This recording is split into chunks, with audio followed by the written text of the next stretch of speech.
Hi, everybody. Welcome to Mormonish. I'm Rebecca. Landon is on assignment. No, he's still very busy with work stuff. Hopefully, when September's over, he will be back with us. But I have two amazing guests with me today who both have their own playlist on Mormonish podcast. I'm not kidding. That means we've done so many episodes together with both of these gentlemen that they have their own playlist that you can go click on and see other episodes. Of course, I'm talking about Ganesh Sherian. How are you, Ganesh? Fabulous. Always a treat to be with you, Rebecca. Fantastic. And we've been able to hang out in person a little bit this last month and the month before, which is fun because, he's been doing the US leg of his summer adventure, right? So it's been really fun. And it's been good and I've been promoting the book and doing a bit of a book tour, which has made things quite fun. It's really, really, really fun. Yep. No, and your book is a lot of the reason why you're on today. This is fantastic. I also have to give a disclaimer that we're podcasting a little earlier in the day than I normally do. So you're going to see me start to glow as the sun comes through my window. So don't be alarmed, but yeah, it's just my glowing personality shining through. Of course, Sun-kissed, sun-kissed. I'm sun kissed. Well, wait till it gets on my face. It's really annoying. So I'll just kind of go like this. Our other guest today, of course, is the amazing Rob Lauer. How are you today, Rob? I'm great. Did not expect to be here 2 weeks ago, but No, hey, but glad to. here you are. And I have to tell the story of why we're here together. And I'm sure you guys have all seen the thumbnail, and it's a super provocative topic. In fact, I made the joke that with these two gentlemen on to discuss this is all I'm going to do the whole time. I'm just going to sit here and eat popcorn. I'm not kidding. So a couple of weeks ago, I came across a post on Mormonish from Rob. He makes posts every once in a while, and I'll look at them. They're always really good, really scholarly. He's such a knowledgeable historian. This one was really interesting. A different way to look at polygamy, a different way to kind of fathom the mindset of Joseph Smith. And I saw right away, and I'm sure you both noticed this, people starting to comment on it. And they were kind of whipped up into a frenzy over the post. I sent it right away to Ganesh, and he's like, well, I've had some thoughts along this line too. And I'm like, okay, a podcast is born. We have got to get these two guys together to discuss this topic. And like I said, this is why I'm just going to sit here like this, because it is absolutely fascinating. And like I said to Rob before the show, you literally pissed off faithful Mormons, post Mormons, and polygamy deniers, monogamy affirmers. You have really kind of gotten under the skin of a lot of different people with this whole idea. So if we can go to our first slide, I basically took Rob's post, which was really, really detailed and really good, and I put it into a slideshow, and we're just going to have him kind of go through it. And Ganesh is going to weigh in because, he's the consummate expert on Joseph Smith. So I'm calling this polygamy, ? Plural marriage, ? Spiritual wifery, swinging, or free love, a new way to look at Joseph Smith. And I just had to imagine if a new daguerreotype had showed up looking like this, right? Free loving, free swinging Joseph Smith. I mean, it would be a whole different take on him. And this is kind of what your post, Rob, and just your research that you've done and the spin that you've put on it, this kind of can put everything in a new light. So, and like I said, this was polarizing. Were you surprised, Rob, at the reaction? Why don't you tell us a little bit before we dig into the reaction that you got? I mean, let me start. First, I saw an interview in the Mormon Community Reform Facebook group. Steve Heinecker belongs to that, and he put up a link to an interview he did with Mary Ann Clements, who's a historian, and who basically has said that although she is not a polygamy denier, she thinks that many of the so-called polygamy deniers in their scholarship and writings are bringing up valid points that need to be considered as we try to understand what was going on with the origins of polygamy and with Joseph Smith. And so Steve asked the question, does anyone here think that there is room for historians and polygamy deniers, monogamy affirmers to find common ground? And I responded yes and posted this, and then decided I posted in other places like the Facebook group for Mormon historians and Mormonish podcasts. And wow, I got it from polygamy deniers, monogamy affirmers, ex-Mormons who want to villainize Joseph Smith, traditional historians who take a more I mean, everybody was sort of riled up. And I was told that I didn't know how to do historical research, although I've been doing it professionally for 40 years now. And it was interesting. But Yeah. Well, as soon as I read it, like literally, I was on the road, kind of on vacation on a road trip, and I read it and I'm like, oh my gosh, 3, 2, 1. Hey, Rob, would you like to come on a podcast? Yeah, and Shoot I this to didn't see Ganesh. that for a half hour because I was so Yeah. blown away by all the immediate response and Yeah. the emotion behind them from all sides. Yeah. And about a half hour goes, oh, she texted me. Yeah. Sure, I'll talk I about know. it. I was like, Rob, answer me. Come on, Rob. Aren't you at my beck and call? Come on, Rob. And then when I send it to you, Ganesh, what did you think when you first read it? Well, I thought it was great, and actually, it makes a lot of sense. And those are the kinds of things when I've been, doing the work for the book and seeing that Joseph, a lot of his innovations come about because of pushback, because of circumstance, and how other people around him are feeling. And so, it's a big thing to go from anti-polygamy in the Book of Mormon to polygamy in Nauvoo. And so there's a lot of trajectory in between. And I think that it's one thing to completely contradict what you believe or what is written in scripture, a few years earlier. So the idea that there are some uh, points along the way that we might be able to look at differently and be able to understand quite differently about the way that Joseph envisioned the relationships he was having with other people, particularly women. I think that's a really important and engaging and necessary conversation to have. And so I'm really excited about what Rob's brought up and being able to weigh in, with some details and some thoughts along the way. But and I might also say that I mean I came into my interest in Mormonism because of my love of American history. I'm here in Virginia. Look at my decor around me. I love American history. I love American religious history. And that's actually what got me interested in Joseph Smith and Mormonism to begin with, was how it fit into American history. And so often when you're dealing with the history of religion, the believers and even those who are disaffected, they basically are reacting or trying to enforce the faith promoting narrative that they learned in Sunday school, regardless of what their faith is. And it's hard to get people to step back and view the religious figures who founded their religion in context of the actual culture of which that formed them and from which they were drawing their ideas. There's no way to prove or disprove deity or whether something is divinely inspired, but you can certainly point to influences and cultural movements that affected everybody living in a particular time, and probably more astutely, people who were challenging the norms and the religious norms. And in the 1800s, the religious norms pretty much dictated the moral and ethical norms in American culture and in Europe. Yeah, I So, think you just described Ganesh's book in a nutshell right there. The yes, influences. So, no, which is great, which is why the two of you talking, Ganesh I'm is not doing kidding. exactly what biblical critics, and biblical criticism does not mean tearing down the Bible. It means scholars who look at biblical texts in depth, in context of when they were written, where they were produced, what was going on at that time historically, and how that is reflected in the writing of the text. Well, that's been happening with biblical studies for at least the last 150 years. Ganesh is doing that with the Book of Mormon, and Mhm. that is what is needed, I think.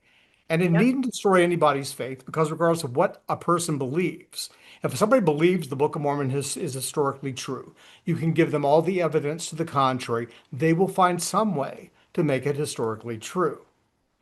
And it's that way with any belief system. Beliefs are not necessarily grounded in evidence of any sort other than emotions Yeah, it's all about feelings. And I think if you look at what and missionaries are doing abstractions, now, abstract yeah, thoughts, exactly. concepts. Yeah, No, you're but not absolutely in right. physical reality.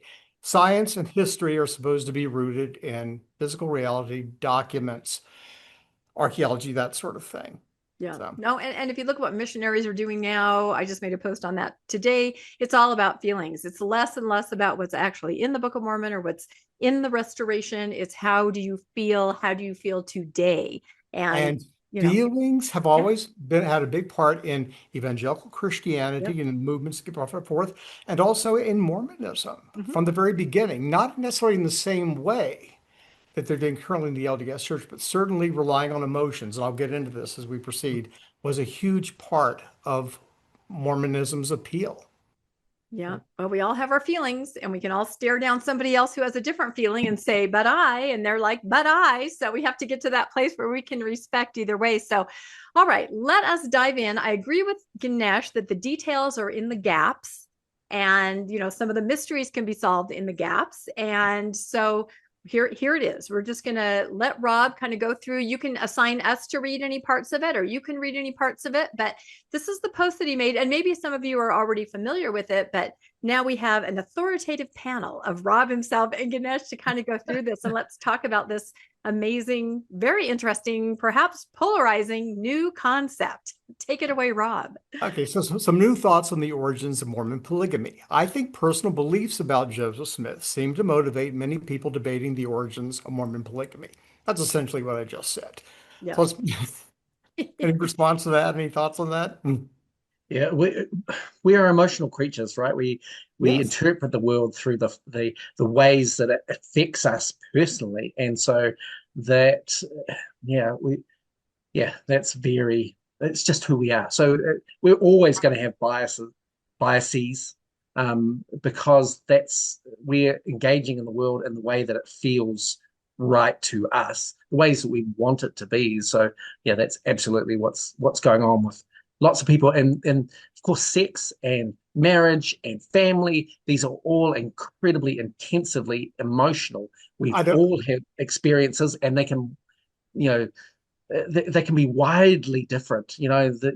People's experiences in those three areas, can be so broad that when you're talking to somebody else, of course, they are having a completely different experience, and they're interpreting the world completely different because of their very personal experience. Exactly. And there's nothing more personal than sex, which is really what all this comes down to. In fact, I was thinking before we came on the air, I thought maybe I'll ask if I could say a few words. And I was going to say things like sex, sexual intercourse, early withdrawal, ejaculate, just every act that's associated with sex, and just let people be uncomfortable because all of these various sex acts, it's all part of human sexuality. Every adult knows about them. Every adult, if they're lucky, has experienced them.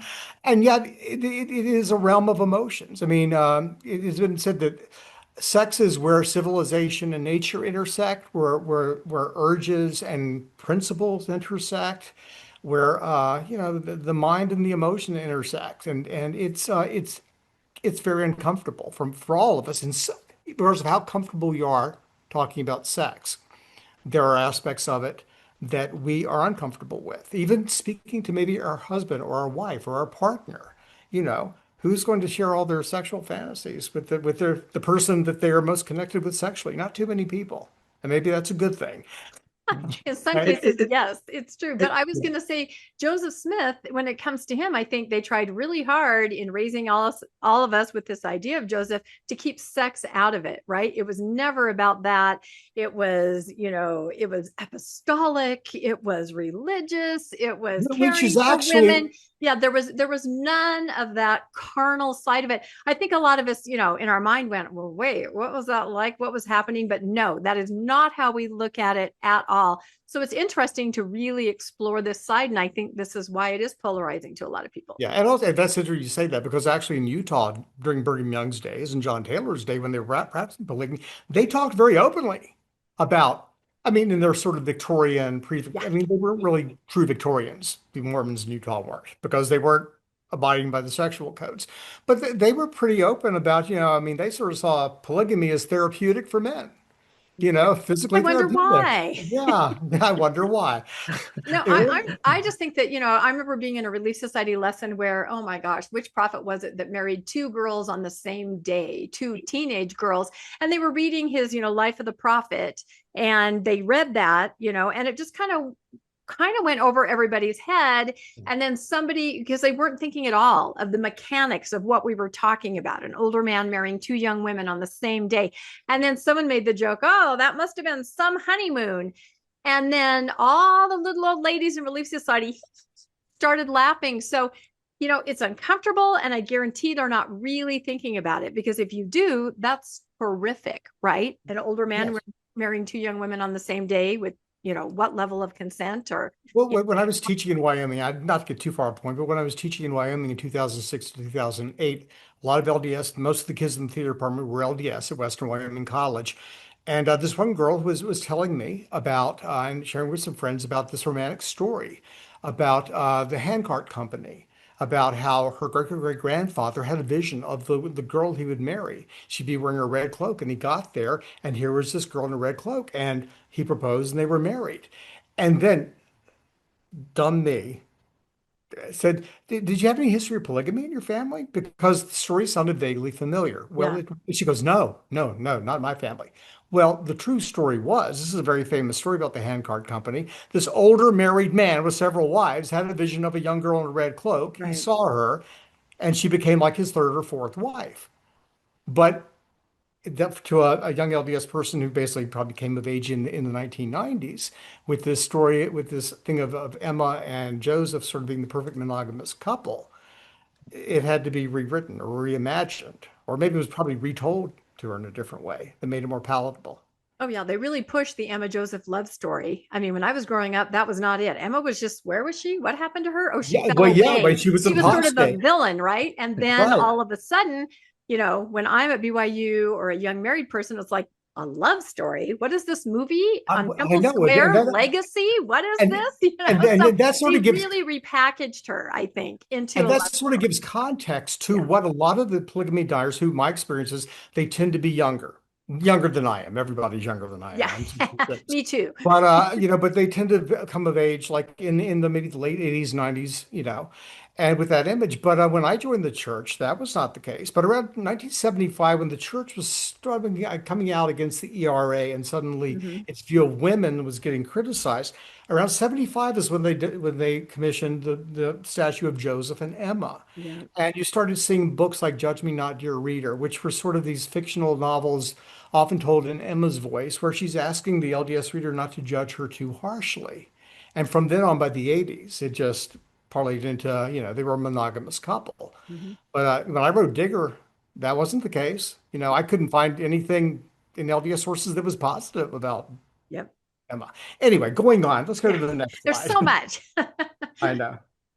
Okay. Putting aside, I think that those who are approaching this discussion from a purely historic or scholarly perspective can work together if they're willing to consider the original contemporary documents outside of the context of whatever meta narrative they've accepted. And so you have say, the faithful LDS apologist who wants to affirm the traditional polygamy narrative. Uh, then you have the polygamy deniers who are often still in the LDS church, who are balancing, who want to prove that Joseph was monogamous, and yet they're still trying to somehow make the LDS church's history work for them. And then you have, of course, the former ex-Mormons who basically are looking for anything that reflects negatively on Joseph. And one example of that would be March 1832 tar and feathering of Joseph and Signey Rigdon in Ohio. What you hear all the time is that he was tarred and they were going to castrate him. They strapped him naked, they were going to castrate him because he had been too familiar with this fellow's younger sister. Well, it turns out, and if you read Dan Fogel's Charisma Under Pressure, none of that is true. That was first related like in the 1870s by a man who wasn't even there. And that the real thing Dan Vogel concludes is this was only about 4 weeks after the 1832 vision of the 3 degrees of glory, which was basically universal salvation. That caused a huge stir among converts to Mormonism who believed in hell. And the fact that Sidney Rigdon actually was tarred and feathered and beaten worse than Joseph. Why was he beaten at all if it was about sex? So all of those things that were read later into the narrative actually were not in the original contemporary documents. That's an example of how, say, anti-Mormons or just former LDS try to latch onto anything that will paint Joseph in a negative light, even if it's not true. And they do that by also reading sexual things earlier into his life, for which there are no documentation. And then you have the historians who basically have accepted the traditional LDS narrative about polygamy. The Joseph Smith restored it and it was practiced. And I think a lot of them go with that because that is the traditional narrative. That's the loudest voice. The only organization that's ever, uh, justified polygamy was the LDS Church until other breakoffs from it appeared. That's true. Any thoughts on that, Ganesh? I think this is a great slide. Yeah, and I think I was thinking as we brought up the slide that it's actually quite difficult to go outside of your own, strong thoughts and beliefs, to consider, and that's why, Rebecca, you love Star Trek, and I did too growing up. You could explore some other ideas if it was in a planet far, far away, because then didn't have to immediately take a gasp of breath of worry or clutch your pearls because it was too hard. And so that's a really it's a big way of thinking, and maybe it's just a moment of going, well, let's just have and I think you've done this well, Rob, to play with this idea for a minute. Let's see what we can do if there are no repercussions for our ideas of just playing through this, what this might look like if it was, if we engage with it differently. And I think that that's what we need to do, to make it fun, to make it palatable. The pushback I got from a lot of people was, "Where's your proof of this?" I said, "Look, reread what I posted. I'm asking questions." Yeah. And all of this was to get a conversation going. Like, could we look at it this way? I'm not saying we have to. I'm not saying that there's proof for everything, but I think there's enough in the historical records and in the history that we've gotten from basically traditional historians to where these questions could be justified. And thank goodness Cheryl Bruno tried and said, "Yeah, I think that any reasonable person could conclude this or could ask this." So anyway, let's go into the next slide.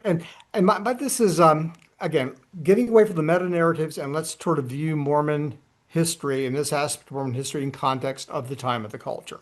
For instance, in the early 1880s, outside of any Mormon context, the phrase spiritual marriage was sometimes used to describe a sexual romantic relationship between two people who were not literally legally married. Their sexual romantic union was not a literal marriage, but a spiritual marriage, meaning they didn't need a marriage ceremony or a certificate to justify their sexual relationship. Their sexual relationship was justified by their romantic, emotional, spiritual connection. In its broadest sense, that's what spiritual wife, spiritual husband, and spiritual marriage meant. And that's how lots of people feel today about the ways that they engage with other people, right? That this doesn't have to be intense or formalized, that actually attraction and mutual benefit and care is a basis for any intimate relationship.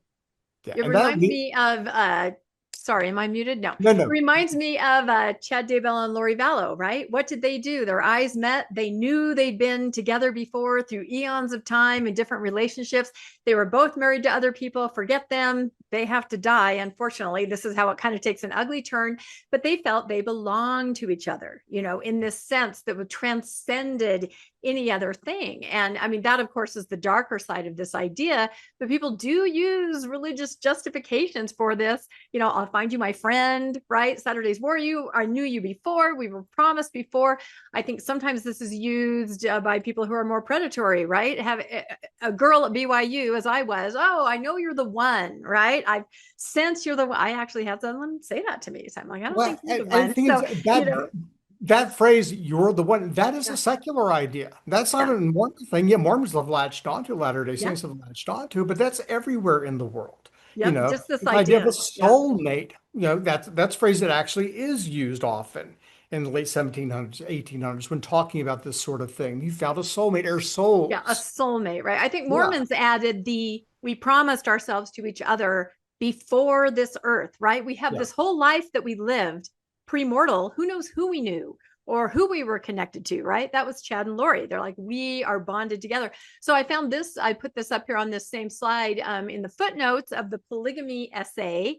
And it says proponents of spiritual wifery taught that sexual relations were permissible outside of legalized marital relationships on condition that the relations remained secret. Interesting. In the denials, polygamy was understood to mean that the marriage of one man to more than one woman, but without church sanction. So this has always existed, and the ideas around it, what's appropriate and what's not, has also always existed. What do you think? I want to get a little bit of context too to what was going on sexually in America, broadly speaking. We go to the next slide, but like the legal age for marriage in Ohio was from 1824 to 1869. It was 18 for males and 14 for females to get legally married in Ohio. Okay. The age to get married in Illinois, where Nauvoo was, from 1819 until 1974 was 21 for males, 18 for females, and with parental consent, an 18-year-old male could get married and a 14-year-old female could get married. Think of the Kimballs. Elmar Kimball, 14, okay? That actually, if that actually happened as it said, if that had been a legal marriage or legal ceremony, that would have been totally legal. She had the consent of both parents to get married at 14. That low rate of, and this is the big thing, the age of sexual consent. That is the age at which you were old enough to consent to have sex with somebody, and it's not statutory rape for the other person. In most American states throughout the 1800s was 10. 10. A 10-year-old in most American states, and this was based on English common law from centuries earlier, was 10 years old. A 10-year-old boy or girl could consent to sex with an adult, and it was considered consensual under the laws of the U.S. This was changed in the late 1800s by the women's movement. The three things they were for was women's suffrage, getting rid of drinking, outlawing alcohol, and raising the rate for sexual consent, because they knew by the late 1800s this is ridiculous. That might have been good in the 1500s, but not in modern times. And so it was raised around 1920 to 16. Oh, wow. 1920. But then when you look at the census records, the actual ages of most marriages, were upper teens, early 20s, and there was not this disparity between the ages. I think that's where the Mormons kind of corner the market. They were doing something others were not doing. You might have a 18-year-old married to a 21-year-old, but you're never going to see normally, a 17-year-old married to a 50-year-old. That was guess what? Mormon territory. In Utah, my great grandfather was 50 and my great grandmother was 17. Yeah. In 1900. In 1900. But anyway, so that tugs at my kind of take a breath and my look, I'm blushing. Actually, I'm turning light, right? I'm blushing in the light. but as we get into the 1800s and late 1700s, several different philosophical movements are dominant in the West. There's the Enlightenment, which basically you feel on reason and you question everything. It champions individualism,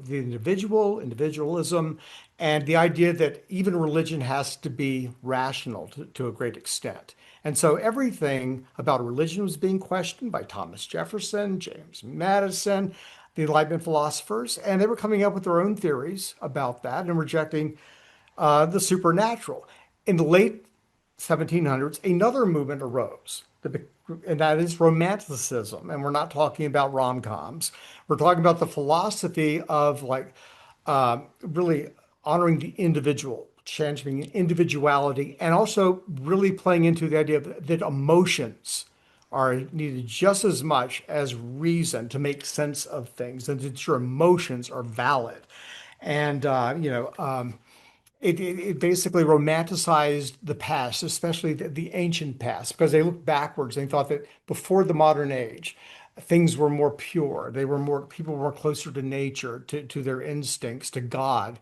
And they really romanticized mysticism and all of that. And all that, the Romantic Age actually was like from about 1800 to 1850. This is when Romanticism was the dominant view in the West, became the dominant view in the West.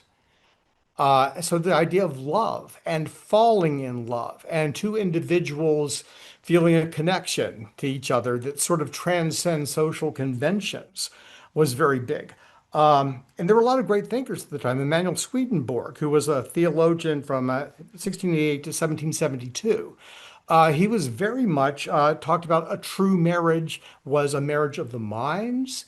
And his theory was that people, they meet their soulmate, as it were, they get married, and they'll be happy in the eternities. Marriage lasts into eternity. A lot of scholars, including Von Brody and others, have said that Joseph Smith was probably influenced by Swedenborg.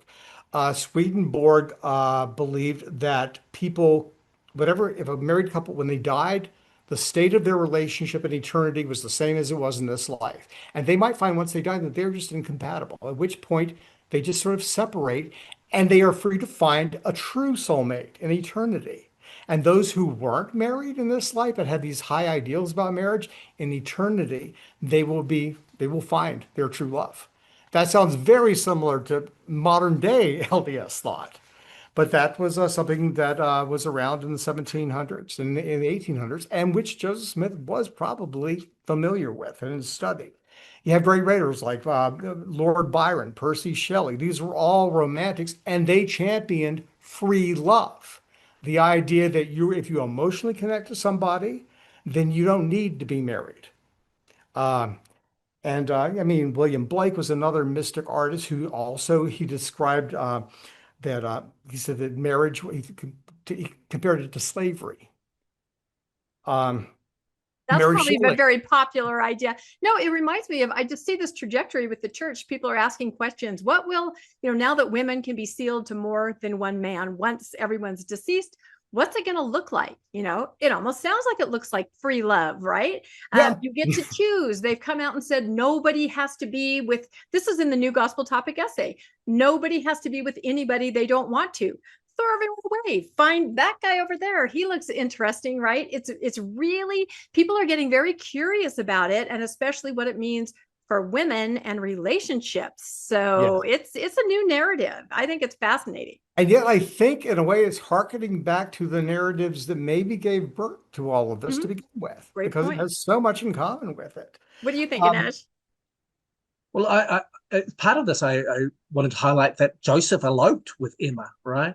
right. That they it was the idea that this was um, a romantic, sexual connection, not just a marriage of convenience or tradition. And so, they're in amongst this world, and I think this is playing out in a few things, and maybe I'll bring that up a little bit more in the future. But um, the people are wondering whether they have to be married and if they could be friends with you know their companions, their spouses, and probably even if they could have a mutually satisfying sexual connection with their partners. These are all questions and concerns and rhetoric in this time period, and we know this, and Rob will talk about this a bit more because people are experimenting with this in Well, this yeah, time yeah. period. People who are divorced. I really sort of addressed the situation towards the end of my play, The Beehive State. But when a woman or a man and woman have had children together, and then they separate or they drift apart, there's still a connection there to each other. They have a family together, even if they're no longer married.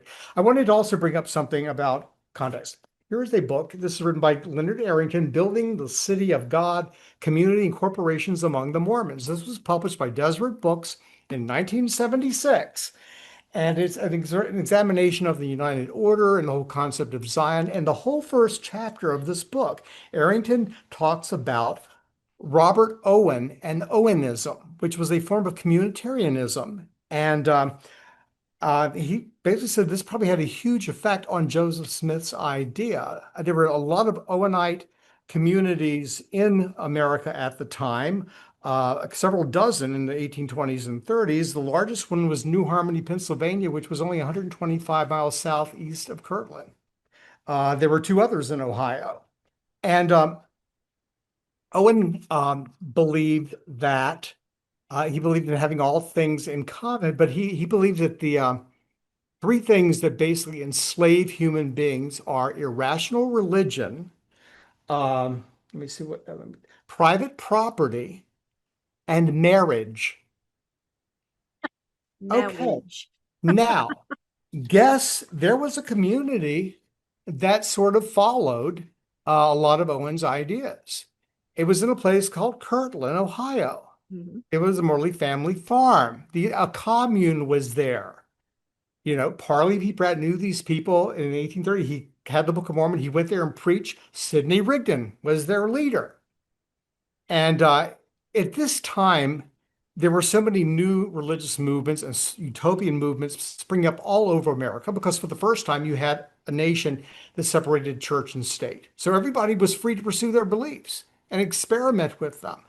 And so people that were joining these various movements, Mormonism included, they were bringing with them their own ideas, most of which were out of the mainstream. They were joining a non-mainstream new movement because they were non-mainstream. So it just would stand to reason that maybe some of the people in Kirtland who converted to Mormonism accepted some of Owen's ideas about marriage. The Evangelical and Gospel Advocate in February 5th, 1831, and this is in Dan Vogel's excellent book, Charisma Under Pressure, reported that in Kirtland, the Mormons, quote, have all things in common and dispense with the marriage covenant.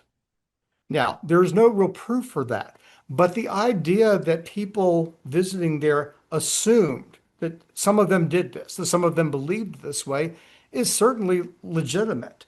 And one fellow, and this is again, Dan quotes him in his book, Henry Carroll later claimed that when he was visiting Kirtland in that period, early 1830s, it was claimed all things were in common, even to free love among the Mormons at Kirtland.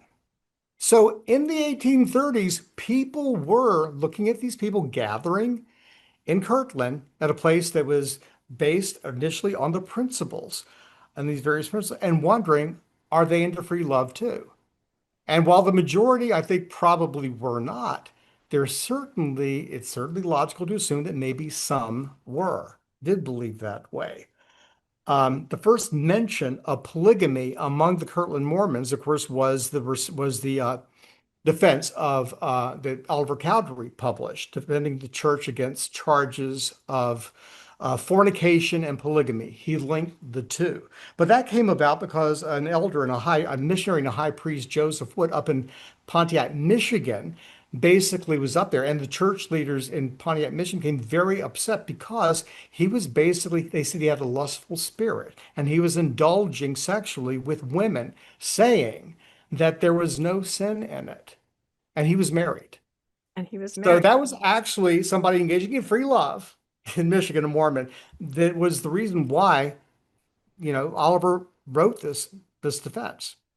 I'm And trying he to just find a explained spot it. where I'm not covered with light. There you go. No, I agree with you. And to me, the polygamy cartoon absolutely said this, only in a different way. Joseph looked around and saw all the things going on that you just described, the quote, free love, although it was known as something else, these ideologies, these ideas. The polygamy cartoon says Joseph wondered, and of course they had to make it biblical when he looked at, multiple wives in the Bible. But I think he wondered because he saw everything going on around him. And then he had to sort of match it up with something that fit biblically and then receive the revelation. But he was absolutely, I believe, influenced by all of this going on around him in that day. How could you not be intrigued as a very young man, right? He's very young. How would you not be? It's sensational, right? How would you not wonder what that was all about? And that's it. We have this image, I think, that either Joseph Smith is perpetually a 14-year-old kneeling in a grove, or he's, a 38-year-old being martyred at Carthage. And the fact of the matter is he was a young man in his mid to late 20s at this point.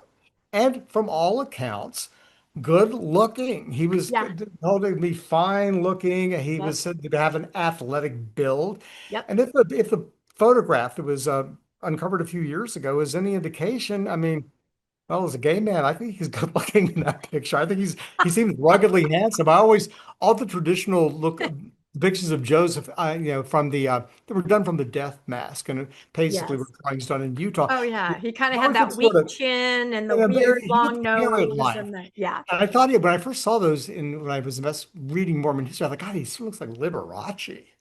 I mean, Well, he looks more like a young Burt Lancaster if this picture is to be Well, believed. here we go. So anyway, but What are the your thoughts, idea, Ganesh, on all of this? Did we lose our slides? Are we having trouble with that? Or there we go. There we go. Yeah, I had to put that picture up of Lori and Chad just because they're the ultimate couple Mm, where it really went wrong, where they said, that they belonged to each other before. So then, of course, the upper picture is Relief Society, right? Where most of yeah. the women were already, quote, married to Joseph. So Yeah, but the previous slide before this, the one right before this I didn't get to read was this view of sexual relationships, referred to in the late 1700s and early 1800s as free love, became the dominant view throughout the modern Western world by the late 1990s. And that is true. Somebody said I was crazy. I said, and I looked at this guy's profile and I thought, you're my age or older. You lived through the 60s and yeah, you 70s. knew. Yeah, we people lived together without getting married. People divorce easily. There's no fault divorce. People have children out of wedlock now, and it's not considered a crime. And unless you're religious, it's not considered a sin. You're certainly not socially disgraced by it. But all of these things, as well as some of the things that you put in your makeshift title about swinging and all of that, these are things that are pretty much more or less accepted now. I mean, you may not think that it's right. You may not think it's a healthy way to have a relationship or relationships, but there are no laws against it. And again, unless you're part of a very strict religious community, you're probably not going to condemn a friend or an associate who lives with somebody outside of marriage or is having premarital sex. Right. In fact, So the church doesn't really condemn it anymore. I mean, on paper, because now you are allowed to be sealed to someone that you cohabitated with, if they're deceased, obviously, but that's part of it, a long-term cohabitation. And I think this has to do with, relationships in other countries and kind of, where mm. marriage isn't as easy.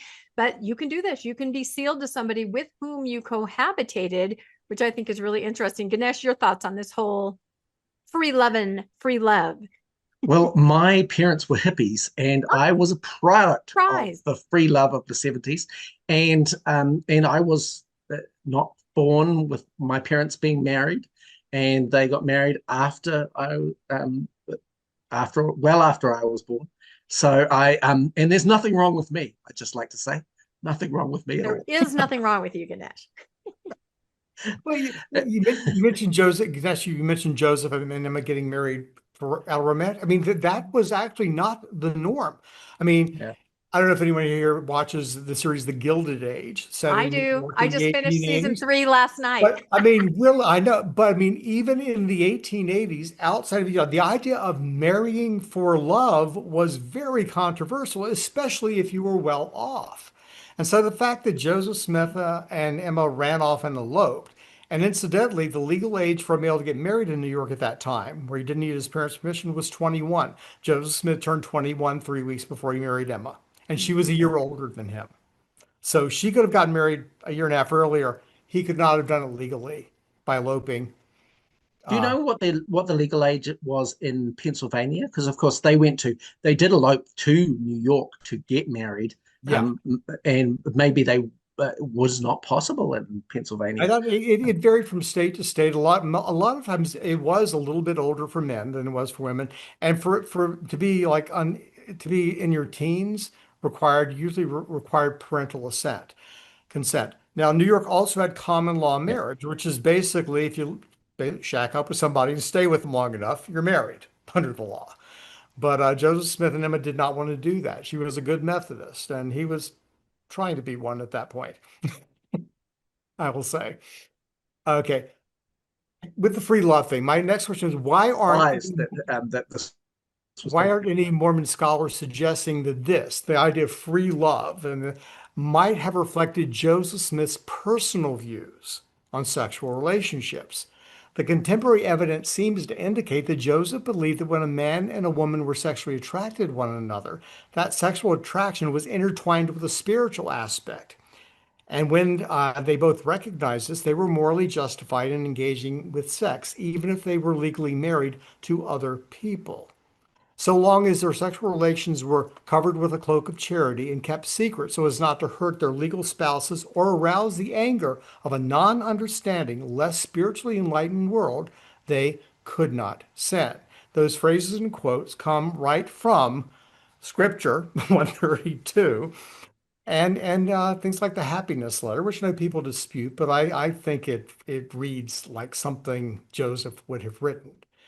And the fact that let's talk about the happiness letter. Nowhere in there does it mention sex. Nowhere does it mention polygamy. And even though it later with John C. Bennett exposed it, and there were accusations at the time that Joseph Smith had basically propositioned Nancy Rigdon, and she actually responded. They worked their way through it, and Sydney and Nancy stayed in the church. But years later, Nancy was asked about polygamy, and she said she had heard nothing about polygamy until after Joseph Smith's death. So, from Nancy's own mouth, whatever happened between her and Joseph sexually, the proposition or his sexual advances, she did not recall it having anything to do with polygamy. Hmm. And if you read that letter, it's very romantic. Happiness is the object of our creation.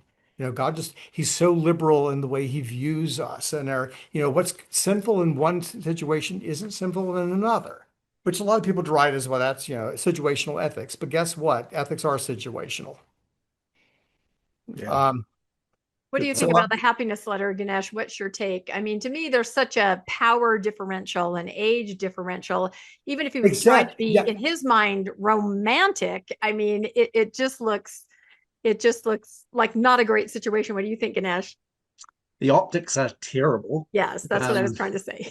and and yet I kind of agree with Rob that perhaps Joseph saw himself as a bringer of this new enlightenment, maybe education of people. And now I'm pretty sure that there's some malintent and manipulation in that space, but he may well have justified it to himself on the basis that he was bringing this greater understanding and and enlightenment to women and maybe young women, because perhaps some of their prospects for the future um, and and probably in marriage, right, weren't great. I One of the things that I find fascinating is that a lot of those early marriages, or all of those early unions, let's not call them marriages yet, were with people who were already married. And I wonder if those women had come to Joseph with tales of poor experience, that they might have had terrible intimate relationships with their husbands.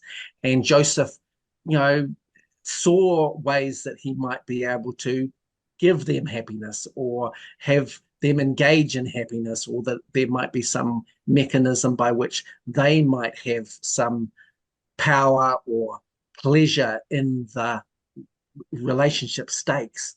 And yeah. so these may well have been ways that he was trying to uh, bless or enlighten or have a community which was a bit more able for women to for this to be a positive experience rather than just a duty or even a very negative fearful experience. Yeah. How And magnanimous. you're so right, Mm, Rebecca, about the power differentiation in a way. Now, age-wise, again, she was legally old enough to get married Yeah. and legally old enough for sexual consent. She was in what, 16 or 17, I think, maybe even 18, and he would have been about 35, 36. Um, Again, we have prolonged childhood in our culture. I mean, you can be 25 and still on your parents' insurance now. We think of college students as college kids. Yeah. Probably 50 years ago, a 22 or 23-year-old college would not have been considered a kid. So that's to play too. But also, her father was the second most powerful person in the church, Sidney Rigdon. So even power differentiations have to be viewed in that context as well, I think. Going back to one thing I pointed out there about the spiritual and the sexual maybe being combined, is that is a thread that runs through Mormon theology from Second Nephi chapter 2 up until this point. The fall of Adam and Eve, which is considered the original sin, and all traditionally had a sexual component to it. Sex was a result of the fall. We became lustful and all that, and evil and inherently sinful. Second Nephi turns that on its head. Men, Adam felt that men might be, men are that they might have joy. A few months, 6 months later, when he's working on his revision of Genesis, after Adam and Eve had their first child, Eve said, "Were it not for our transgressions, we would never have children and have known the joy of this, of our redemption." So right away, Joseph Smith, dictating the Book of Mormon, is linking what was considered the human situation and even sex with joy. And then in 1832 and 1833, with the revelation that's called the olive branch, the olive leaf. He basically says that the body is and the spirit combined receive a fullness of joy. Unless the spirit and the body are combined, there is not a fullness of joy. And basically exalts the body and physical reality as good. And so there's that positive view of human sexuality that's in Mormonism from the very beginning, and which some Mormons, some converts to Mormonism found objectionable. So the fact that Joseph might use that as a justification or the way that he understood human sexuality, I think there's some credibility to that assumption, or at least asking the question. What do you think he would think if he came back today of worthiness interviews and the obsession with porn that the church has? And I mean, do you think he'd say, this is not at all what I had in mind? I don't know what Joseph would think, but I do know I have a fairly good idea of maybe what Parley P. Pratt would think. He took Joseph's ideas, I thought, very seriously, and he really, I think, next to Joseph Smith, was probably the most influential person at developing early Mormon theology. But he latched onto this thing of the body being good. He wrote a fantastic, I think, missionary tract called Intelligence and Affection in the early 1840s, which basically decried the idea that you deny sexual feelings, that he decried nuns and monks in monasteries and people who basically tortured their flesh to try to overcome sexual desires. And he said, then, again, this is an LDS missionary tract. Do not pray that God takes away your feelings, these natural affections. Pray that he strengthens them and guides you in funneling them so that they become a joy to you and to everyone who you know. Yeah. They don't I pass mean, that tract out, do they? no, Not they don't. anymore. And then, But of course, that look was, what happened to Parley. I mean, probably took the tract a little too far. well, he did, and Brigham Young at the time actually called, after he killed, basically said he got what he deserved, that he was a common adulterer. So, which is, anyway, but that is definitely there. There is this in the 1830s, this exaltation of the human body and of human relationships in this life. It wasn't some scholars point out that early Mormonism was not basically trying to make earth like heaven. They were basically saying that heaven is like earth. And it was just a different take from the traditional Christian view of things. Yeah, absolutely fascinating. How are we doing, Ganesh? I wonder if he's having some internet issues. If so, I can pull up the slides on my phone and read them and we can talk about them. Let's see. Okay, and I have them printed out here so I can And you read have them them. printed out. Okay, yeah. Then why don't you just let everybody know what the next one is? I think we saw it for a second. It had a smiling picture of Joseph Smith on it. Yes. Okay. Could it be that the reason there are no contemporary records of Joseph Smith going through a sealing ceremony in his Nauvoo era sexual partners is because Joseph believed that such a ceremony was not needed to justify or legalize those sexual relationships? Hmm. There is a new book. The title escapes me. Cheryl Bruno edited it. It came out last year, and it's basically essays on early Mormon polygamy. And one of the writers in of one of those essays, the essay focuses on the fact that there is no documentary evidence of ceremonies contemporary with Joseph Smith being alive. Most of the ceremonies that we have documentation were done after Joseph Smith's death when the Nauvoo temple was opened. And a lot of the women who he was said to have been sealed to earlier were officially sealed to him. So if those were simply affairs, I could see the women out latching on to Brigham Young and his apostles saying, yes, that was actually a marriage and we can solemnize it now with the ceremony. Hmm. So You can see why this take is controversial, right? Yes. It has a lot to it. And then could it be that, slide 8, could it be that sealing ceremonies themselves have been instituted by others in Nauvoo, perhaps contemporaneously with Joseph's extramarital sexual relationships, or perhaps not? And this I think is where our current view and understanding of the LDS Church really colors everyone's view. The church in Joseph Smith's time was not organized hierarchically the way it was reorganized under Brigham Young. The highest, the apostles did not leave the church. They were not second in command after Joseph. There was a big battle about that. The only place the apostles had any authority was in the mission field, or where there was no branch of the church organized. The only priesthood office they had authority over were 70s. When you were called on a mission, you were ordained a 70. And most men in Joseph Smith's day did not hold the priesthood.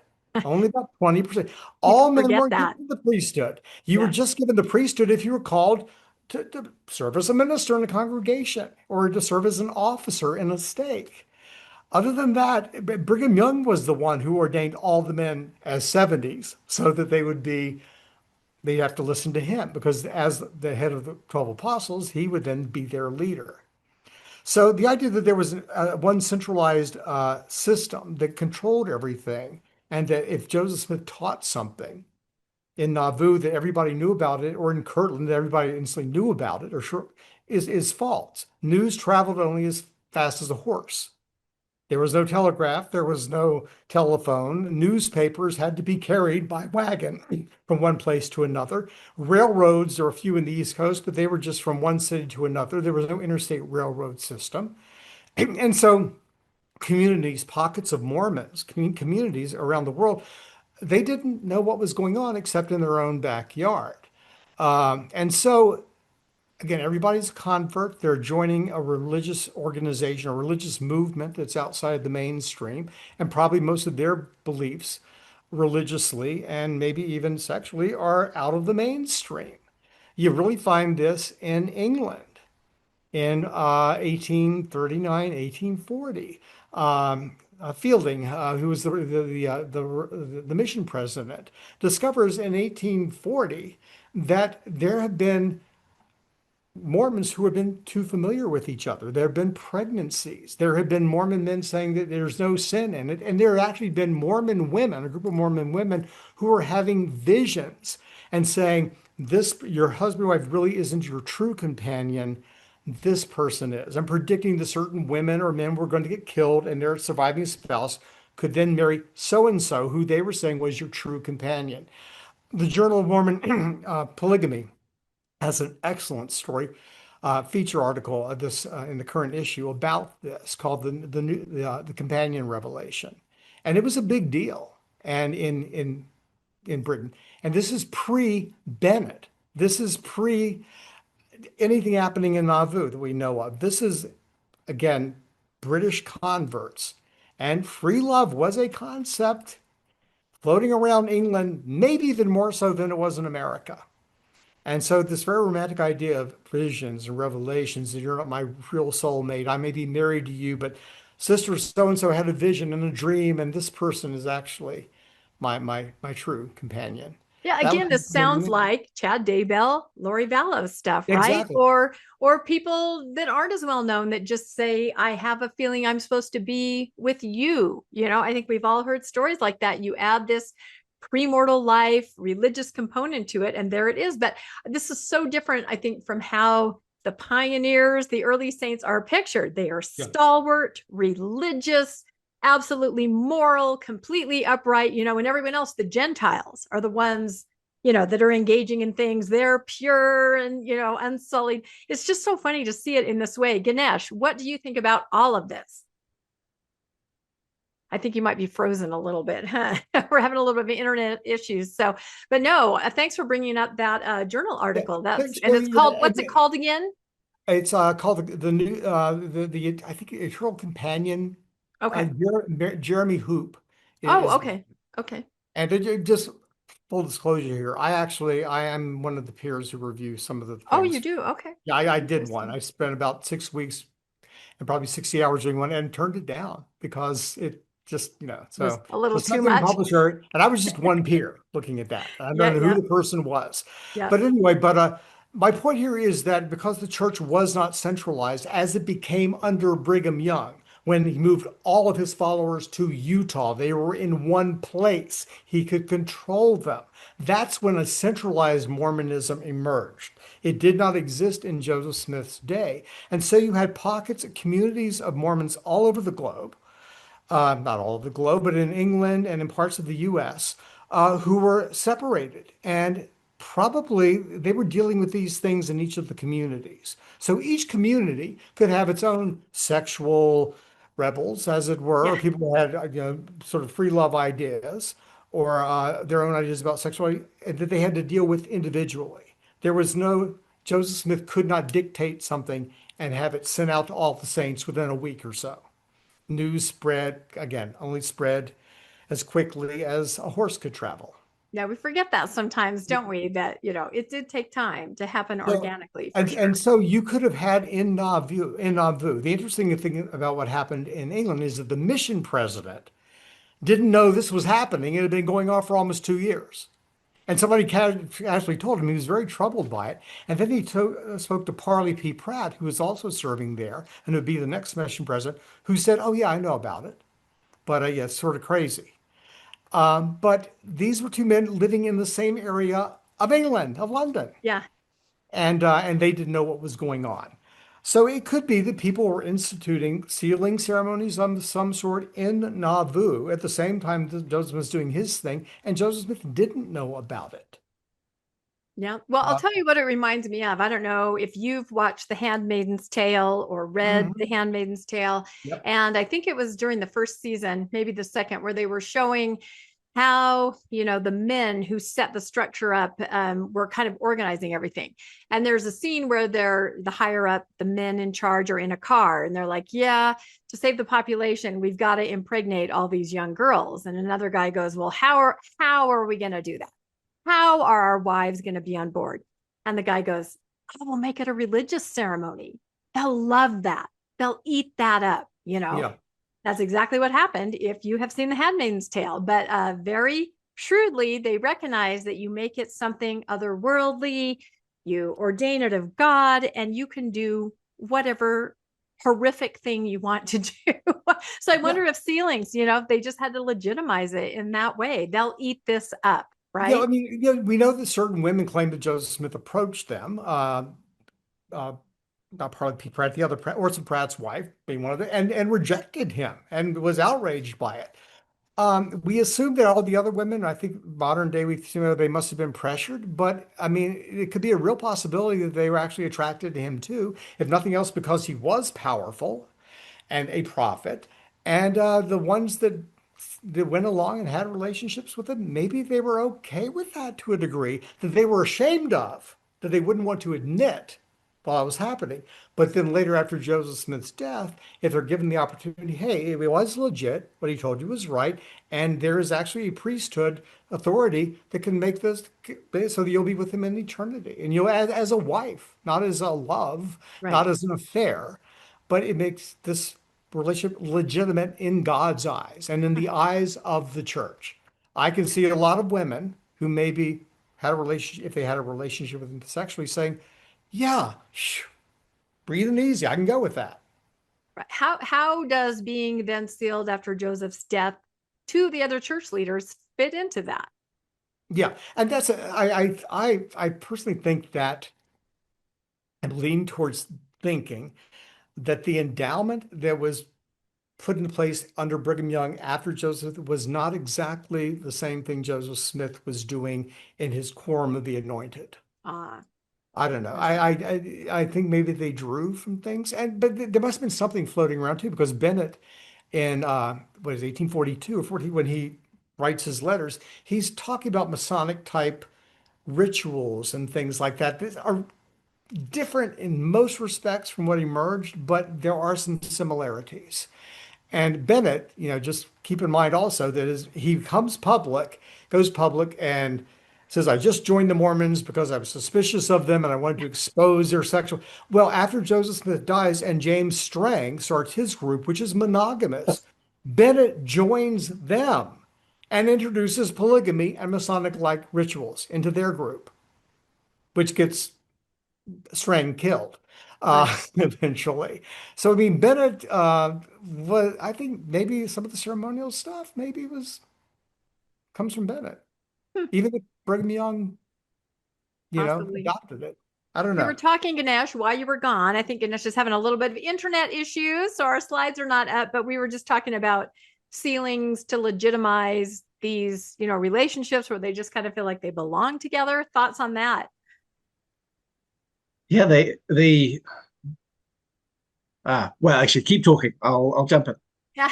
But yeah, with the idea that I'm questioning if these relationships that women had with Joseph were consensual but secret. Once he's dead, and Brigham Young and Heber C. Kimball and the apostles who follow them say, no, there's a sealing ceremony that we can do, and you can be sealed posthumously to Joseph, and that basically makes that relationship a marriage because Joseph told you right, it was justified in the eyes of God. And this way, if we perform the sealing ceremony, suddenly for the woman thinking it's not an affair, it's not something illicit, something I have to keep secret. It's actually a marriage that is acknowledged by my community, by the church. That would tend to, and I can see why they would then latch on to saying, oh, yeah, I was sealed to Joseph later on. Because the later, some of the wives who lived in 30, 40 years later during the Temple Lot case, um, I think it's reasonable to be suspicious of some of their claims about ceremonies. And Joseph Smith telling me when I was 12 years old in 1831 that I was his before I was born. All of that just does not fit into the actual what was going on in Joseph's theology or in Mormonism at that point. But it I have, seems to be something that's being read back into it to justify polygamy. What do you think, Ganesh? do you have a sense, Rob, whether it's possible that in order to legitimize the kinds of relationships they had to other people, the idea of calling it a marriage to suggest that there is something maybe grander than just a small agreement, that it's that reduced maybe some shame or even some judgment that they might experience from other people if they looked at it as free love rather than committed marriage. Yeah, I do. I mean, look at the gay marriage, the same-sex marriage movement. Okay, 20 years ago, 30 years ago, 40 years ago, two people of the same sex having sex, that was just, that was disgusting. You're just promiscuous, you're just a whore, slut, whatever derogatory label you want to give someone, two men who are in a relationship. And when it was first suggested in the 90s that there could be same-sex marriage, that was just considered literally an abomination. But gay men at the time thought, well, I've been with my partner for 20 or 30 years. We live like married people. Why can't we get married? Marriage does legitimize a relationship. It is society saying we acknowledge you as a union. And so I think that, posthumously sealing these women to Joseph could probably gave them a huge sense of relief. Plus, they were leaving the unbelieving United States and going to Mexico, later Utah territory, to build up Zion, where everybody would share these beliefs and values. And in fact, later on, once polygamy was made public, really, the closer you were to Joseph Smith, the closer your relationship was to Joseph Smith. I mean, it became a badge of honor to say, I was one of Joseph Smith's wives. Because Joseph Smith at that point was held in much higher esteem than he is even now in the LDS Church. Joseph Smith was the one that's going to judge us all. Everyone living in this dispensation would be judged by Joseph Smith, not Jesus. That was the theology during Brigham Young's day. Yeah. Yeah, they don't talk about which that very much anymore, do they? No, they no, don't. No. no, It's not in the missionary discussion. Okay. definitely not. So I also wonder, Rob, because Brigham Young, after in order to kind of consolidate power and make it possible for him to be in charge, he expanded polygamy kind of exponentially, particularly in that first 6 months after Joseph died. And I yes. wonder, and many of those women were previously married to Joseph and to Hiram, and I wonder if Brigham Young possibly consolidate his power with a bit of coercion. You need to be married to me in order to legitimize this event, because otherwise you're just going to look like a scandalized fallen woman who was practicing free love. And that was kind of the accusation for people like Sarah Pratt in 1842 when Yes. when John C. Bennett is involved. There's just a fine line for women's reputation at this point. Exactly, because I mean, we are talking before the modern age, where basically women were they were the gatekeepers, as it were. Men were supposed to be lusty, and they were supposed to, that was in their fallen nature to go after women, but women, it was in their nature to rise above sex and passion, and they were the ones who were to hold men at bay. So when there was an indiscretion, yeah, society, including the women, and it tended to blame the woman. She's a prostitute, she's a harlot, a strumpet, whatever you want, you know. And but the interesting thing with the endowment that was introduced by Brigham Young, it again pretty much follows the same contours as the modern day endowment. But when a woman only went through the endowment when she was going to get married, if she went through, once she got to the veil, if she wasn't getting married that day, she didn't go through the veil. You had to be taken through the veil, interviewed at the veil by the man to whom you would be sealed, to whom you would be sealed. So there are reports of one ex-Mormon woman who went through the endowment but didn't go through the veil. And Heber C. Kimball had been pursuing her and basically was saying, well, we need to go back to the temple and I'll just pass you through the veil and then you'll be sealed to me and everything will be okay. So a woman going through the veil in Nauvoo basically was entering into a sealing. The man who passed her through the veil was the man to whom she would be sealed, whether he was married or not. And so that's where how a lot of those sealings in the Nauvoo temple, polygamous sealings, took place. Do you think that some of those women didn't understand that, and it maybe kind of became like they went through You and then suddenly sort they of were married, like a forced elopement. Actually you're mine now. I brought you You through. belong to me. actually, yes. In a winter quarter later on, married women who were legally married to a husband who had been sealed to an apostle, Joseph Brigham Young basically said it's time for the men, to basically, I forgot the phrase, but sort of like step out of the shoes that they're wearing and give the shoes to the rightful owner, referring to the women. What a lovely way to think about marriage. But and this way of viewing women, it is different from the way Joseph Smith talked Right. about women. Again, Joseph Smith, if he was having these sexual relationships, he didn't seem to mind them being married to other men. Brigham Young, Heber C. Kimball, they did. If they were married, if they were sealed to a woman who was legally married to somebody else, the legal husband had to give her up. She could not have two men. Yeah, Joseph Smith, if this is all true, seemed to be very comfortable with the women having a legal husband and then, but somehow being a companion for him, a sexual, having a relationship with him. So Anyway, that's very interesting. Let me run this past you because I'm kind of doing some research on a wife of Brigham Young's, whom we believe may have been 13. We've been doing a lot of research on this. We were told she was 16, but we think she's 13 through a lot of research that we're doing. And so she was married to Brigham Young. And then little over a year later, she was actually married to Brigham Young. Yeah, we don't know the age exactly, but we think it's 13. A year later, she took out her endowment. And then she was married to another man. And then 10 years later, almost divorced Brigham Young. How does all of that even work? It yeah, just we seems see like marriage, endowment, sealing. It's Again, all very different. right, it was. We again, we were looking at this through a 20th century, 21st Mhm. century view of in LDS culture that you know, you go to the temple, you take out your endowments by someone who has the priesthood, you take upon you the authority, the keys and all of the priesthood, and then you are sealed to someone by priesthood authority, to a priesthood holder or to a woman who has been endowed with priesthood authority. Um, that is not what was happening. That is all an introduction of Brigham Young.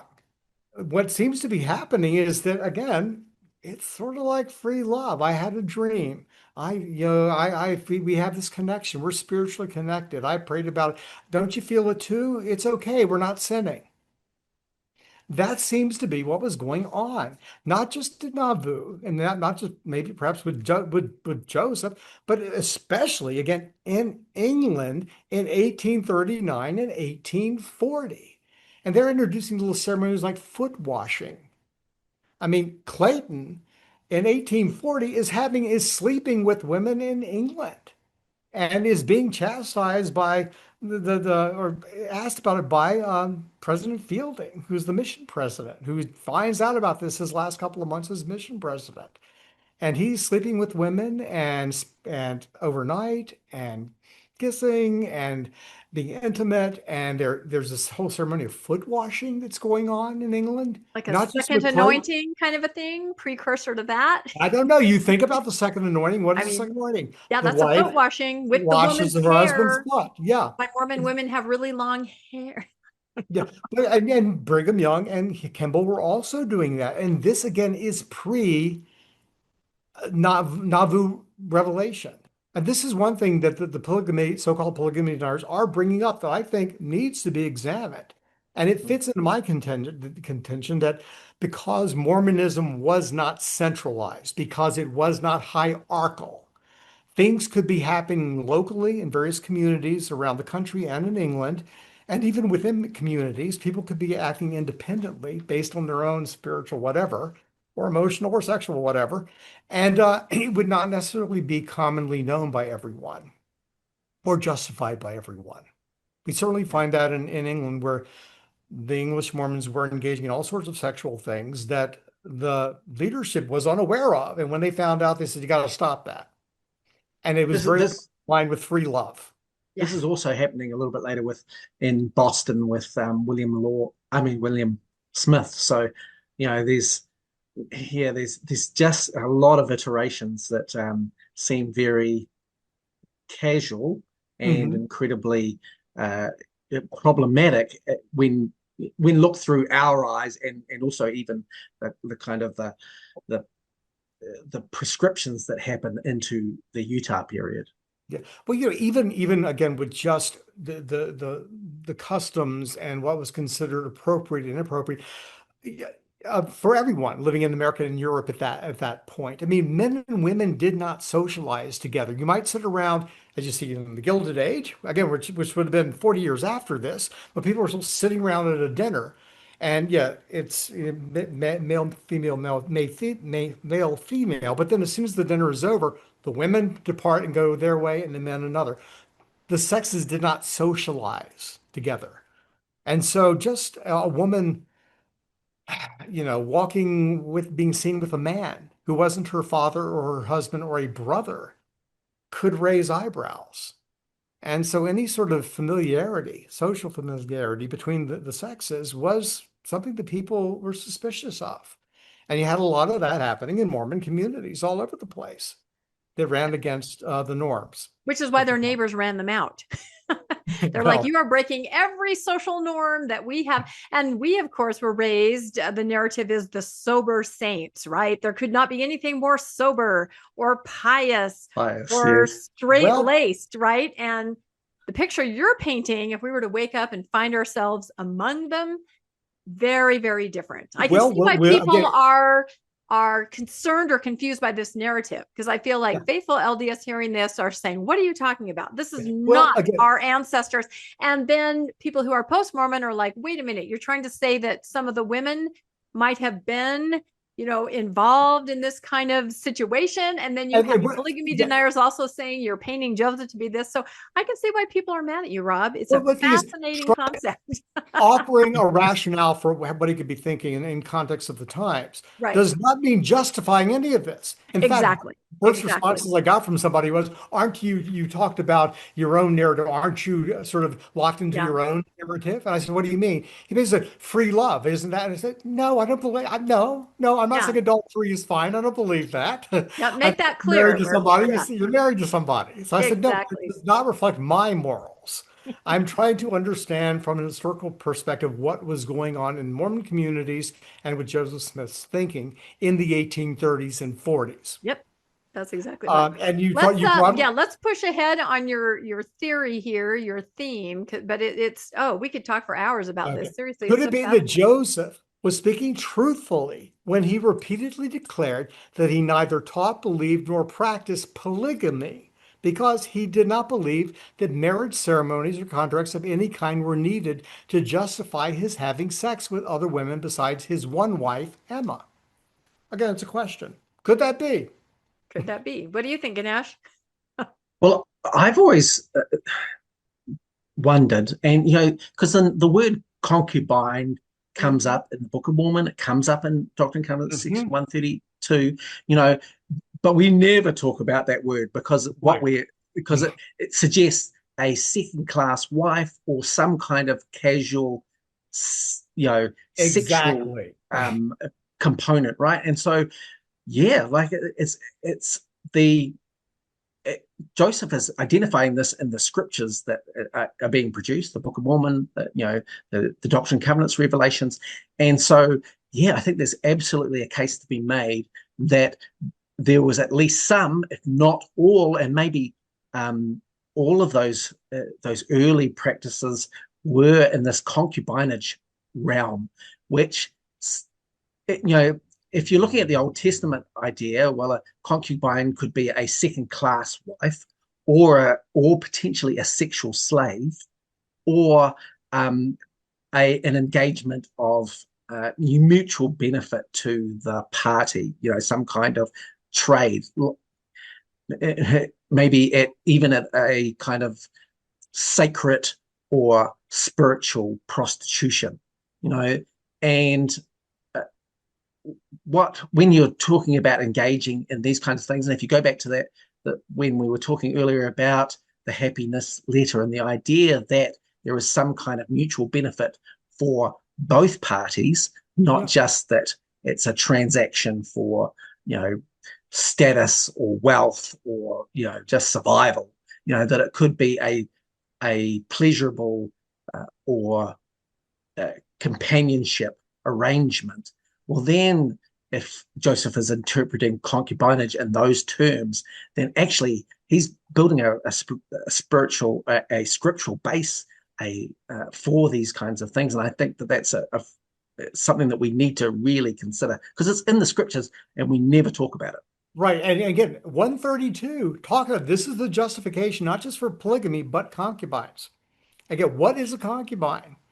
You know, I mean, it could be a woman who is, in ancient times, you see this in the musical The King and I. The king Yeah. gets a concubine, Yeah. Tuptine is a concubine. She's a woman who's been given to him as a gift for sex, and she loves another man. But I mean, but it could be somebody, like in The Handmaid's Tale, those characters would certainly be Mhm. concubines. They are there to conceive a child for a man who's, uh, and that's it. But it could also be, yeah, just a mutually pleasurable experience relationship for both. I think also we need to reconsider.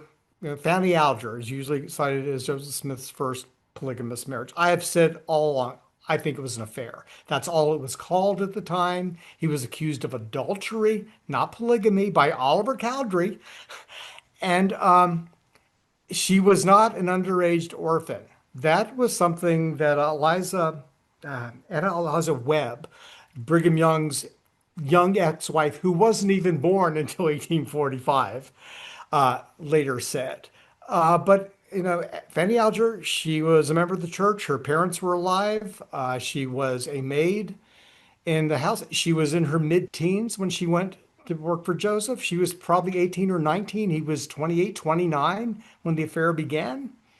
And later on, years later, decades later, she was asked by her brother about it, and she said it's nobody's business. That sounds to me like somebody who it's none of your business what I did, who I slept with when I was that age. Well, and I Whereas, always wondered, there were no sealing keys, right? It was right, there were no ceiling keys. before April 6, 1836. And And it's they, interesting because in the new polygamy essay, they say that the parents, with the parents' consent, they're really pushing that this is the first marriage, which is hilarious because even 10 years ago, they wouldn't even touch it with a 10-foot pole, right? Now right. it's the first polygamous or plural marriage with the And I've consent. never thought All I that. can think is that they gave consent for her to work at his house, but Right. they're definitely spinning it in this way that none of us have ever seen before. Right. And then once when Fanny Alger was asked this by her brother, who I think was still a member of the church, at a time when the church, I mean, she was no longer in the church, but was practicing polygamy, and all this narrative began that Joseph Smith was marrying these women. She could have said, if it were the case, yes, he was, he sexually groomed me, and she wouldn't have used that terminology, but he was a predator and I was a victim. She didn't say that. And if she had said that, everybody would have understood. Instead, she said to her own brother, Yeah. it's none of your business. That's between us. Yeah. That's between us. That sounds more like a consensual relationship, not that a 19-year-old was having with a 29-year-old, not, a 14, 13, 12-year-old orphan who is being groomed by a 30-year-old, which is the way it's usually presented. By one side, the other side, it's a legitimate plural marriage, and that's not right Right. either. So Which that's what still is, yeah. Yeah, either But, way. I think like your statement here, I feel like, wiggly words kind of, he knew what people were trying to ask him. He knew what they yes, were trying to say. Are there other women in whatever capacity? absolutely. So it reminds me of the story that I've told before about my dad thought this was a great story. I come from real polygamous stock, pretty close, grandpa's grandpa and grandma. And he said, my dad would say, yeah, when the polygamy raiders would come to town in Utah, right? And I would say back, you mean the police? No, the Or polygamy the Fed. raiders, right? It was So you federal mean law agents. enforcement? Feds. He'd say, The no, federal the agents. polygamy raiders, right? He said, what great grandpa would do, he had two wives. He would send one with a book to the cemetery because you just go there all day. The polygamy raiders are here. When the polygamy raiders came and knocked on the door and said, where are your wives? He would say, well, one's here in the house and one's in the cemetery, right? Wiggly words. They said, oh, okay, Yes. he's a widow. And yeah, exactly. I think If you Joseph knew what really, they were asking. this Nauvoo and this always fascinated me, this whole thing. But the other chapter of Mormon history that really fascinated me was the 1860s, the underground, the polygamy underground, because Oh, it was yeah. the same thing. It was all about the words. It was twisting words Yeah.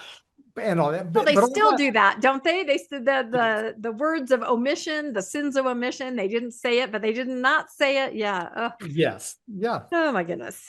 Secret secret words, secret meanings of words Yep. that Yep. allow you to do that.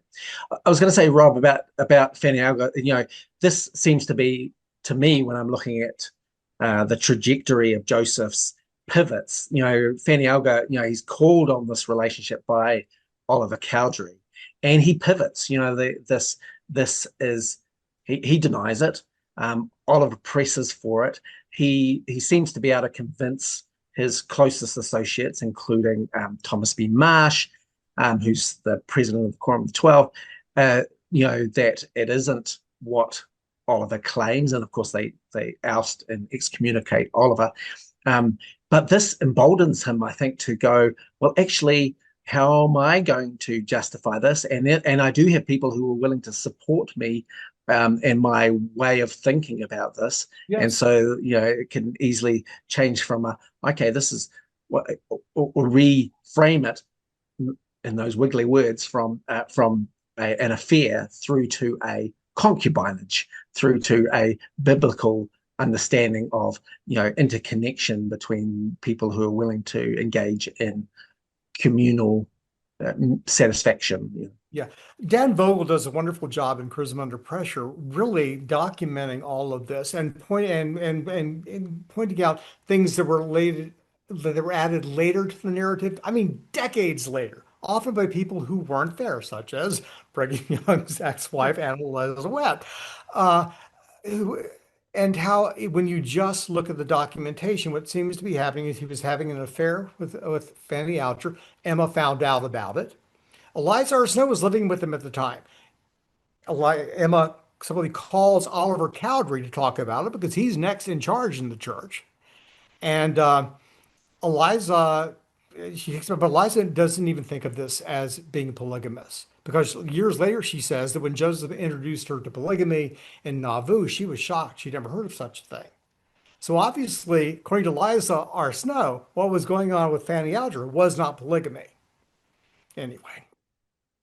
My next question was, could it be that Joseph did not think of other women as wives at all? If Joseph Smith believed that consensual extramarital sex between two people was perfectly justified in God's eyes because sexual attraction was intertwined with spirituality and because God was more liberal in his views of human sexuality, than were the foolish traditions of the world, then talk of any kind of marriage, monogamous or polygamous, was not needed. The other women were friends, companions, lovers, but not wives. And having read the Companion Revelation essay that's in Journal of Mormon Polygamies, I think companion may be the key concept here. You know, I found it really interesting when I joined the LDS Church in 1977, when people would get up in testimony meeting and they would talk about not their wife or husband, but their eternal companion. So that phrase You're is something right. that You're still right. exists, or it did exist among old-time Mormons, even in the 70s and 80s. Yeah. And I assume in Utah, it's probably still used among some old-timers such as myself.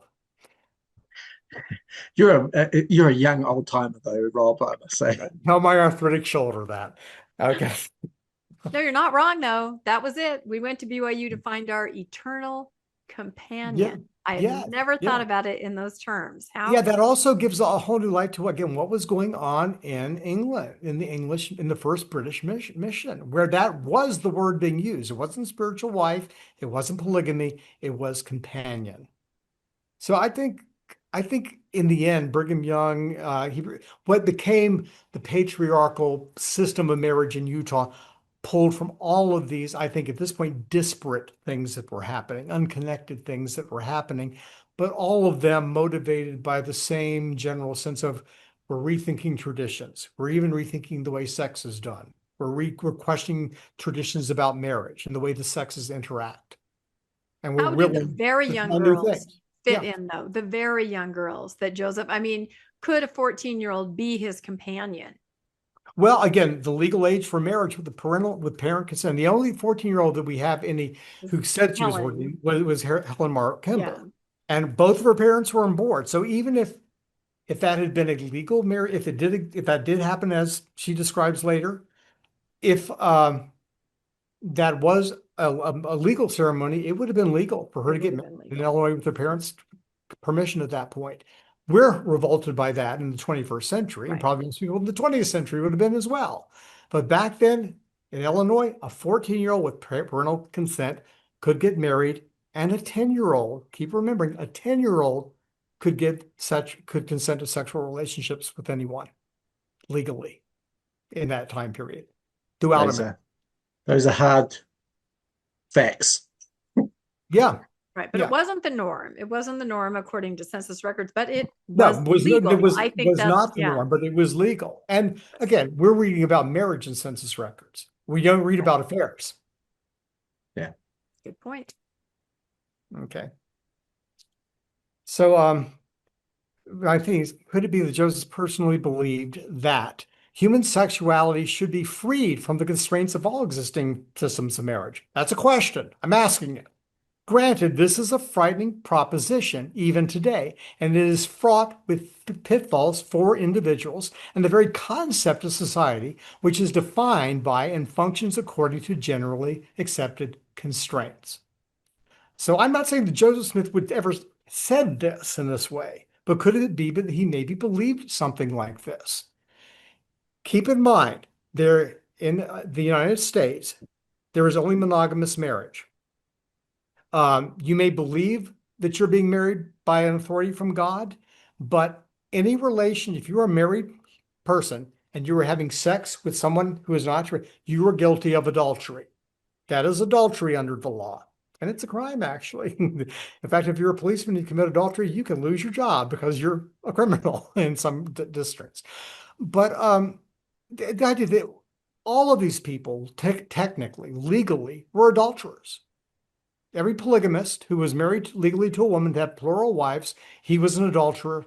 All of his wives, they were guilty of adultery too, legally. Because legally under the law, there can only be one husband and one wife. So in a sense, what we're arguing about is semantics, a belief of did this person's authority come from God or not? You know, the only thing different between what Joseph Smith did and Bennett did was that Joseph Smith probably had a religious component to it. Bennett didn't. He just, hey, let's have sex. You like me, I like you. And so it's only the matter of a belief, a personal belief, that actually is any difference. Legally, it's all adultery. If Joseph Smith actually believed something this radical, it makes sense that he would keep it secret, knowing that it would ignite the wrath of society against him and the Mormon community. So of course you're going to deny it. Yeah. If he actually believed that. And it's dangerous, right? Like Joseph did get charged with this, so this is a reality for them. Yes, and then William Law, again, not William Law, William Marks, who was the stake president of Nauvoo and actually was the highest ranking ecclesiastical authority in Nauvoo, because the structure of the church at that point in Joseph's life was not hierarchical. It had three divisions of power. Marx said that later on, Joseph Smith, in the last weeks or months of his life, said this is all wrong and it's going to destroy the church. So at some point, according to William Marks, Joseph Smith even realized, I have screwed this up and we need to do something about it. Of course, he chose to do something about it, trying to cover it up by destroying a newspaper, which is illegal. It's an attack on the First Amendment. So understanding this, it seems logical to think that other leading Mormon men who are also engaging in the sexual experimentation might be inclined to create new systems of theology and ceremonies that would embrace certain aspects of Joseph's unbridled view of human sexuality, while also employing Old Testament texts about polygamy and concubinage to restrain sexual behavior. And you have that, I think, with what becomes Utah polygamy, and that women can only have one sexual partner. That was not what was happening under Joseph. And again, I bring up the Handmaid's Tale. I don't know if you were off or not, Ganesh, but in the Handmaid's Tale, when they had to figure out how to get everyone on board for, getting all these young girls pregnant, they said, let's make it a religious ceremony. Our wives will eat this up. They'll love it. It has a religious component, and everyone, sacrifice and doing something against the norm for God. You feel like a great person. I think it works. Yeah, and we forget that once polygamy was established in Utah and made public in 1852, for Brigham Young's lifetime, the LDS Church, they printed religious tracts and religious leaders extolling the virtues of polygamy and denigrating monogamy. This idea that we have now, that you had to have permission to have more than one wife. No, they commanded every man to have more than one wife. An impossibility when you think of the makeup of the population generally, Well, it is our future. I mean, they may not be printing those pamphlets now, but it is our future, right? For women in the church, there are already multiple polygamists in our leadership alive today. It is what we're looking at, not monogamy. Yes. The ghost of eternal polygamy. The ghost of eternal polygamy. Carol. You've not read that book? Read it with a box of tissue and some chocolate. In short, perhaps Joseph Smith wanted to free human sexuality from all marital restraints, while Brigham Young and others wanted to expand marital restraints to accommodate a man having many sexual partners. I think that's your key thesis statement right there. That's why I put an arrow on I it. mean, if everything there's about Joseph is true, he didn't have any problem with women having sex with their husbands or other men, or being engaged to somebody else and having sex with them.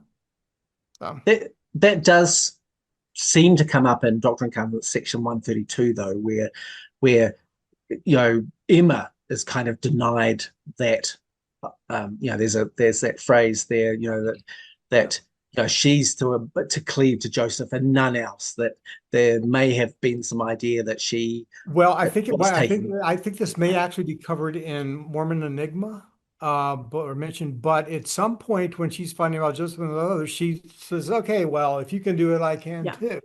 And I think she picks William Clayton or William Law as the Yeah. person. I think it's Clayton, who Whatever was the much council younger. is. Yeah. Well, actually, it's And Joseph Smith, then according to Clayton, asks him about it. So yeah. and Joseph seems to be worried that she might be designing on Clayton, and Clayton denies it. And Yeah, and the then pictures, there's and another again, option that it might be William Law. Clayton seems to be quite the ladies' man in England in 1839, 1840. And, he is one of the most man who has the most spiritual wives in Nauvoo. After Mm. Brigham Young, and Clayton is right in there marrying everybody, all the converts, the women that he was accused of having relationships with or suspected of having relationships with in England, he ends up getting sealed to most of them in Nauvoo. There's In a light of reason that, his journals are sealed, right? yeah. So, I never read them. So, but no, it reminds me, it's one thing for Joseph to say, I believe in all this, but then when it's your partner, you don't want them to do that. And it reminds me of a thread that I came across about opening your marriage, right? That's sort of a hot topic in post-Mormonism. And this woman was saying, I didn't want to do it. We left the church and I didn't want to do it. But my husband was adamant that he wouldn't even stay in our marriage unless we did it. She said, I did it reluctantly, and I've had a lot of fulfilling success. I've had a lot of dates. I've made a lot of friends. My husband, not so much. Now he wants to close everything, and I'm in trouble, said the woman. And it was interesting on the thread. A lot of people said this is often what happens, reluctantly she did it and then finds out she's, worth a lot more than she thought. So I can see the concept of the husband or Joseph Smith wanting to say, oh no, but not you, not you. You're at home. I go home to you. You're fine. I can go out and do that. That's just human nature, I think.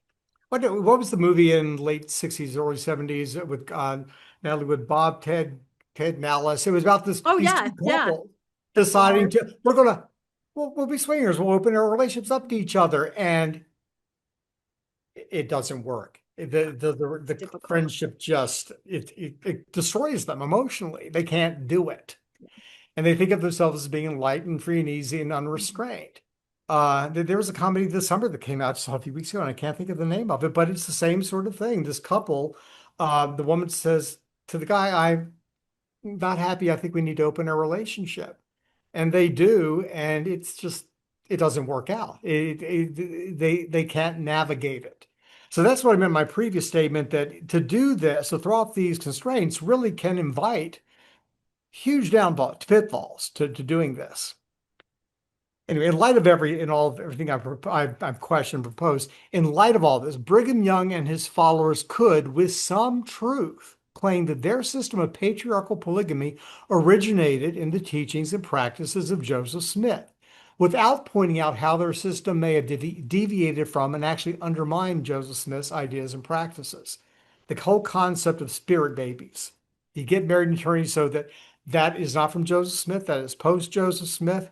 There's a great piece by Van Hale, and it's about that. I quoted at length in my Sunstone 2020 presentation, Joseph Smith Led Me Out the Closet, which you can find on YouTube or in the Sunstone podcast in October of 2021. But I go into great detail about how that whole thing evolved after Joseph Smith. Heavenly Mothers. Under Joseph Smith, it seems to be just romance. And as proof, he didn't have any children, too. And people say, well, it doesn't that prove he didn't have relationships? Well, no. Bennett was a doctor. He knew all about, you don't have to No, there was have birth sex with control. somebody. People don't know that. They knew they were doing, they had natural ways. What do you think, Ganesh, about this statement here? I think this is also kind of the crux of what he's trying to say. Yeah. So why don't I read it? In light of that, Brigham Young and his followers could, with some truth, claim that the system of patriarchal polygamy originated in the teachings and practices of Joseph Smith, without pointing out how their system may have deviated from and actually undermined Joseph's ideas and practices. Yeah. And with the theology, the big thing is the King Follia Discourse, which everybody assumes talks about spirit babies, doesn't.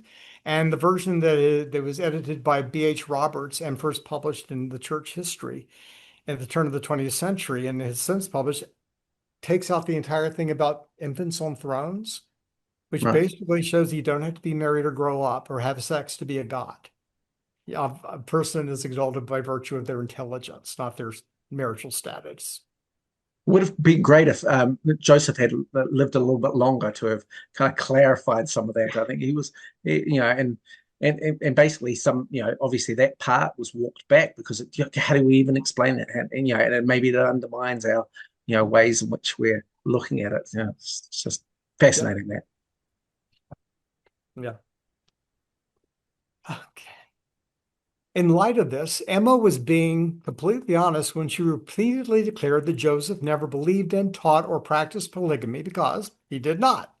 She was being truthful when she claimed that she was Joseph's only wife because Joseph never considered the other women with whom he had sex to be wives. Likewise, Joseph was being honest when he renounced polygamy and said he had but one wife, Emma. Again, this gets into the semantics. It does. But if it's more of a free love thing he's doing, it's totally, he's being totally honest. These are just sexual companions. They're not wives.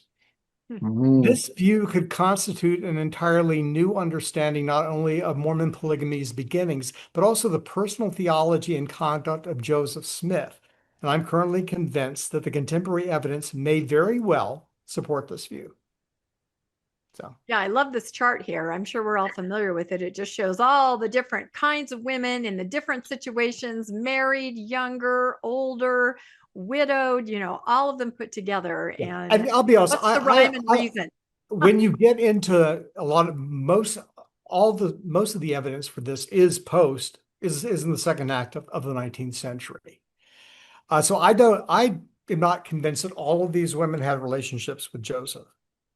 And what I always found interesting that a lot of them that I think he did have relationships with were either his age or older. So this whole idea of Joseph as a pedophile, I think, is the 21st century trying to force a narrative on there, especially since we don't have any evidence of anyone other than Helen Mar Kimball saying I was involved with him.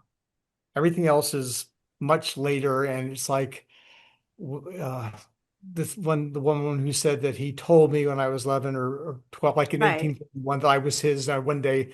Basically, again, I think that was her trying to up her status, perhaps, in the church by saying that the relationship she did have with Joseph, maybe in Nauvoo when she was older, actually had its beginnings earlier. Backdating. I don't know. There's no contemporary evidence Backdated. for that. Well, what does the LDS Church proper say about that, though? Don't they acknowledge all of the younger relationships? And Well, again, yeah, which is so mind blowing and ironic. Well, and again, this is so weird where the so-called polygamy deniers what they have to juggle with because, right, if the LDS Church denies polygamy, well, their claims to having inherited any authority from Joseph Smith are gone. Mm-hmm. They get it through Brigham Young, who claimed he had the keys, he and the apostles, because they were part of the anointed quorum. They ignore the fact that, as Margaret Toscano has pointed out, is that Emma was the co-president of that quorum, and therefore she had higher keys than they did. Yeah. Little known fact, much forgotten and little discussed fact. Exactly. Yes. Emma. What would have to be dismissed is a belief held dear by many so-called polygamy deniers that Joseph was sexually faithful to Emma. Right. And I realize that is hard for anybody. And this is why they're upset about your questions and your posts. Think how idea right there. Yes, it's like if you found out that your dad was cheating on your mom. Except this is the person who has formed, this narrative has formed your religious identity. So I can understand that.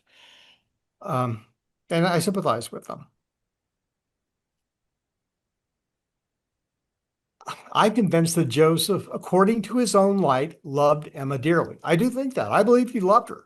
And, you know, a narcissist or a person with borderline personality, or maybe somebody who's bipolar, they love people. They have husbands or husband and wife that they love dearly.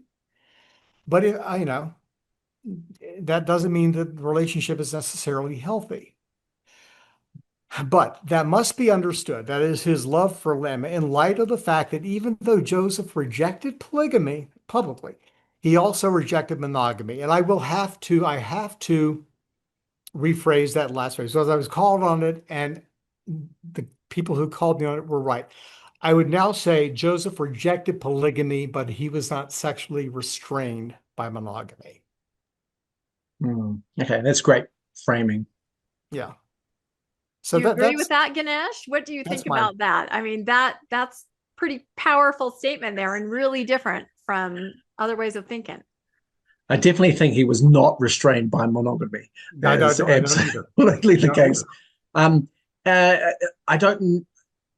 Yeah, I don't know that I still think that 132 shows a pathway towards polygamy, and I feel like that is we've you know attached that, and we can evidence that to Joseph.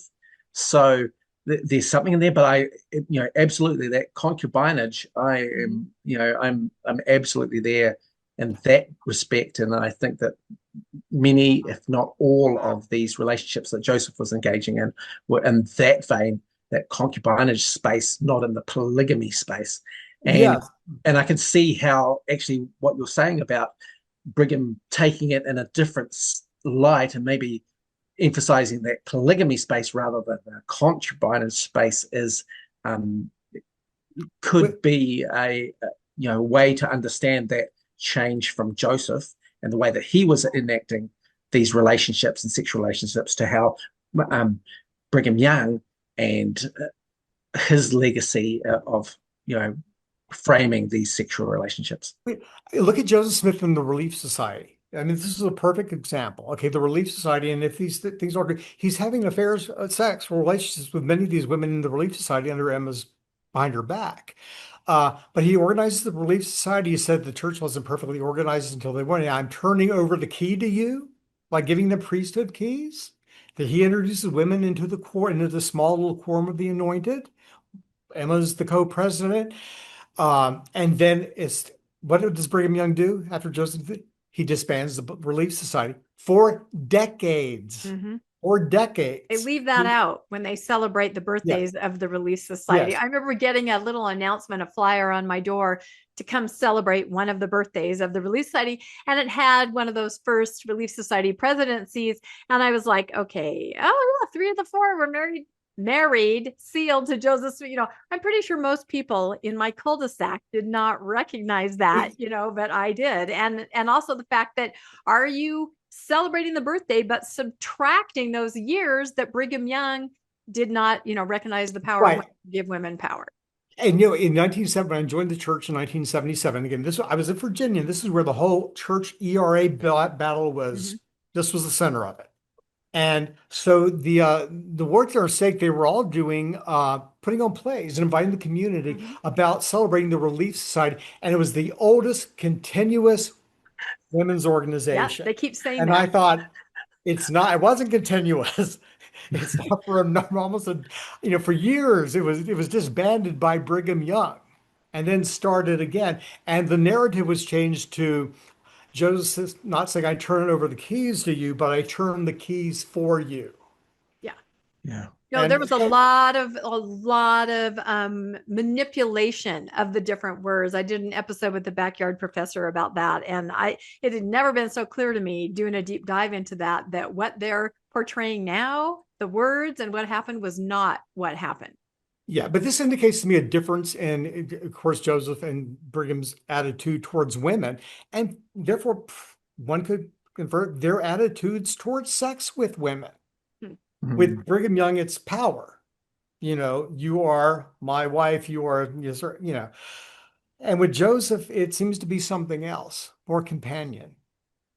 My only caveat to that is that Joseph, as he implemented the Relief Society, he utilized that to, subdue rumors, suppress women in their coming forward. And so it may not be as empowering that I mean, I'd like to think it was, that he's given these women the keys and that they're being empowered, maybe even sexually in this kind of concubinage relationship. Yes. But there's also this other narrative where he's kind of hijacking Emma's vision by utilizing the Relief Society to protect himself against accusation. So I think that there are just some weeds there that there are tons of weeds. It's overgrown with weeds. That's my point. Yeah, every single lesson in Relief Society back in the day was we don't talk about, we are not polygamists, right? Every single lesson, if you call it that, was we're not doing this. Don't you dare say we are. Yes. I feel sorry for many of the so-called polygamy deniers, monogamy affirmers, because they tend to be. I get the impression they're younger. The ones I've interacted with, they seem to be younger than I am. And they probably came of age, when I hear them talk on interviews and on podcasts and things, came of age in like the 90s, when there was totally, at that point, the LDS Church was all in for Emma, and this idea of presenting Emma and Joseph as the ideal monogamous couple. I was surprised. I had no idea until this was in 2006, 2008. I'm teaching in Wyoming at a college. Students are LDS, and we're talking how many of them did not think, they thought that Brigham Young started polygamy. They didn't know that Joseph Smith was a polygamist or was involved with other women. I thought, what? How did you not know this? It's in section 132. I didn't know. I put my hand up. You did not? I sort of knew it, but I didn't know how many, honestly. And when I would ask my parents about, well, what about Emma? They'd say, well, she fell away. We don't talk about Emma anymore. And it was just kind of this weird, I can't really explain the mindset. I knew that there was early polygamy, but it really was all focused on Brigham Young. It wasn't until the article, right, in 2013, 14, predated the essays, where we all learned how many, the sheer number. And that's when the lid was completely blown off. But I think we just didn't think about it before, if we knew it all. The first thing I read was No Man Knows Some History. There's a whole list of 20-some women there. Yeah. So it's like, okay, and that was 1975 when I read that. And when I joined the LDS Church in Virginia in 97, of course, most of the people here were converts. And most of the people around us that were challenging us were evangelical Christians who were reading the Tanners and had all this information. And to be well equipped, they basically, Joseph Smith practiced polygamy. I mean, it was and they said what we'd always say is we believe in the principle, not the practice. Yeah. And but I was shocked when I left the LDS Church, came back in the mid 90s, and then started interacting in the 2000s with LDS younger people. The ignorance, that I had no idea. Well, for me, I grew up in New Zealand, so we're a bit far removed from the idea of polygamy. But certainly the rhetoric was polygamy happened because when the saints went west, the women outnumbered the men, the widows were being taken care of in this family relationship. And so that suggested and taught that there was no polygamy in Nauvoo. Polygamy was totally a Utah thing. And yet all the men died. The most violent time in Mormon history was in Missouri. Yeah, exactly. And the violence, it was as much rape of women as it was killing of men. And destruction of property was the main thing. I mean, and the Mormons, they had all the property was illegally stolen. They were illegally ghettoized into one county, so the idea the Mormons were massacred in great numbers. There was the Hansville massacre. There was a so-called massacre of battle on election day at some point in the Kirtland era in Missouri. Oh, it was completely a story. And of course, the numbers and the history do not bear that out. But that was the rhetoric, so that was the story I believed until I realized that was complete utter nonsense. Yeah. But that was a well, it's still the narrative, the persecution narrative. And I see this all the time as I work with towns on temple building, right? Yeah. Very quickly, whenever there's some pushback by neighbors about zoning or codes, it's, we've always been a persecuted people. We've always been pushed out. We've got to fight. Yes, It's who we are. the It's the persecution narrative. There's of no way to get around it. the persecution of Latter-day Saints in modern day Utah is horrendous. It's horrible, isn't it? Horrible. The way they are What can you do persecuted in Utah. with billions of dollars, hundreds of billions of dollars? What can you do? Yeah. But The Well, religious freedoms are taken away from them. They are unimpressed people. Let's be honest. Well, Yes. everything you just said is actually the narrative that's out there. You know, A lot of people do believe it. in the post-Mormon community, as people sort of deconstruct their version of Mormonism, I do think that the persecution of Mormons in Missouri is getting overlooked. They actually were persecuted. Again, I recommend Charisma Under Pressure by Dan Yeah. Vogel. He Yeah, goes for sure. through it day by day, week by week, month, year by year, and tells you what's happening. And oddly, I didn't realize this, oddly enough, it really did start over the issue of slavery initially. That was the first thing. Northerners moved to Missouri, and Phelps, publishes an article in the paper, talking about freeing slaves. That's what got it rolling. And then Mormons became obnoxious with the way they presented themselves. But being obnoxious doesn't justify having your property stolen or your rights taken away. And that is what happened. Yeah. So even obnoxious people can be unrighteously persecuted.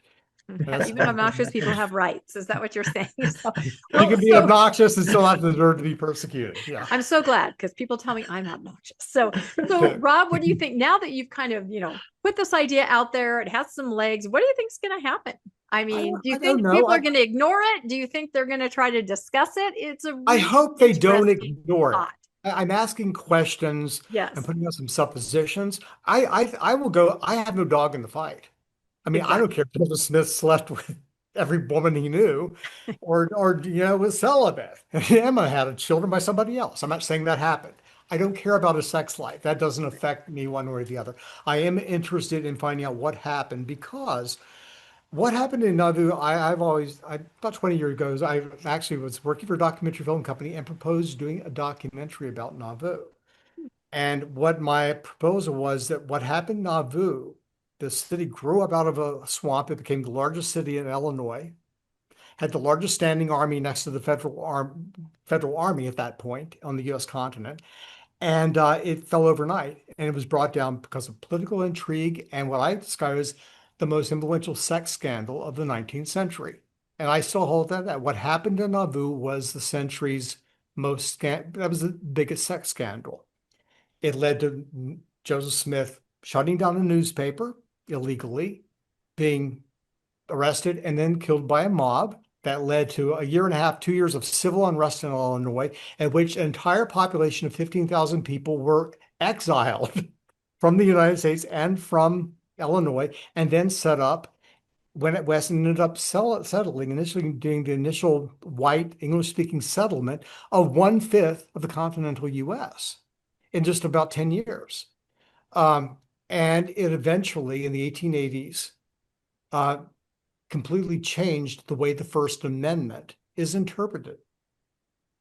And to me, this is understanding how all that began. And it began with Joseph Smith, and I think with other independent Mormons who were doing their own thing sexually, I think is key to understanding what actually happened, because polygamy changed the way Americans understand the First Amendment relative to religion. Mm. Wow, very well said. Final thoughts, Ganesh, on this very hot topic.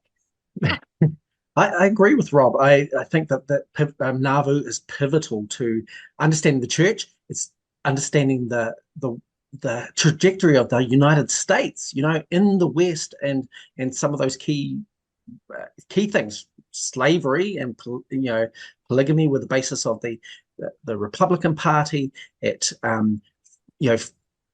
formulated and kind of galvanized that whole North-South conflict that ended in the Civil War, and of course ongoing religious scrutiny, particularly of Mormons, and as Rob rightly points out, the First Amendment and how that might be applied to a people who had very strong views about religious freedom.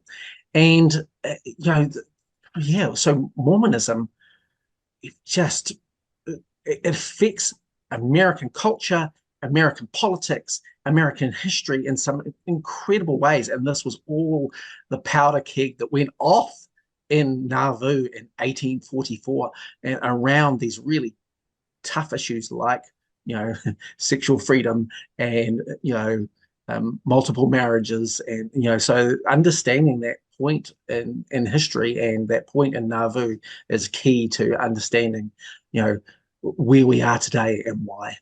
And I would love it if people could approach this whole studying of this not from not with their foundation being an LDS church narrative of any type. Just get into it as historians, look at what was happening sexually everywhere else in the country and in England as well, and then look at the documentation for the people who were converting to Mormonism and the things they were saying and writing and doing, and they were reported contemporary when these things were happening, and take it from there. Stop trying to force a later narrative or an apologetic on this. Understand it as an outgrowth of just part of the history of America and really of Europe, out of the Middle Ages and towards the modern age as far as sex is concerned. In other words, be a historian, right? And look Yes. at the big picture is what we're Yes. bringing up here. And it's very different, perhaps, than what we're able to see. Back to the very first slide, we're all constrained by our points of view, I agree with you, Rob, the era that we were raised in.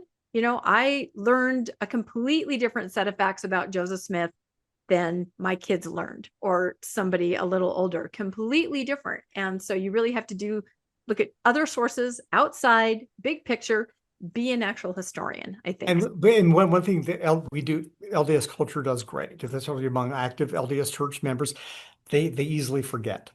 A policy changes and Oh boom, my gosh. it was always this way. Whether it's 3-hour block of meetings instead of that never happened. five, That was a rumor. Yeah, never Yeah. happened. Religious you're amnesia. not calling yourself Mormons anymore. Religious amnesia. Yeah. My favorite one, and it's hard to be older like I am. I'm about to turn 60. And I'm like, I grew up where these things were facts. Garments were never about modesty. People argue with me all the time. I'm like, oh my God, are you kidding? So it's very frustrating to, or the Negro older garment the wearing question was, Mormon. it's just a policy, never a doctrine. You can't tell me. Yeah, you just don't know. I really wish that people could go back and live a day in my life in the 80s, right? You would see a very different church. You would understand where I'm coming from. And, maybe I could go back and live a day in when you were raised in the 90s and I'd go, oh, okay.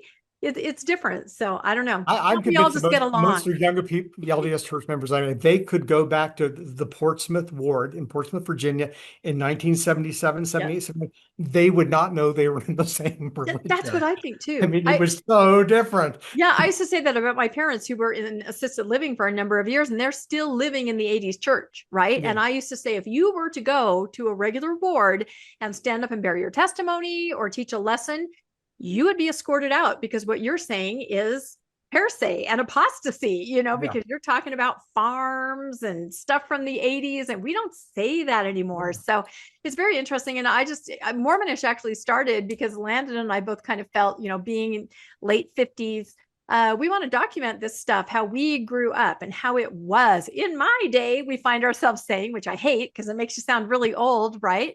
But there is some value, I think, in just seeing where we came from. And I think that's what people say, why are you so upset about the new garments or this and that? Obsessed, not the right word, but because historically speaking, document it and say it was this way. It's not now.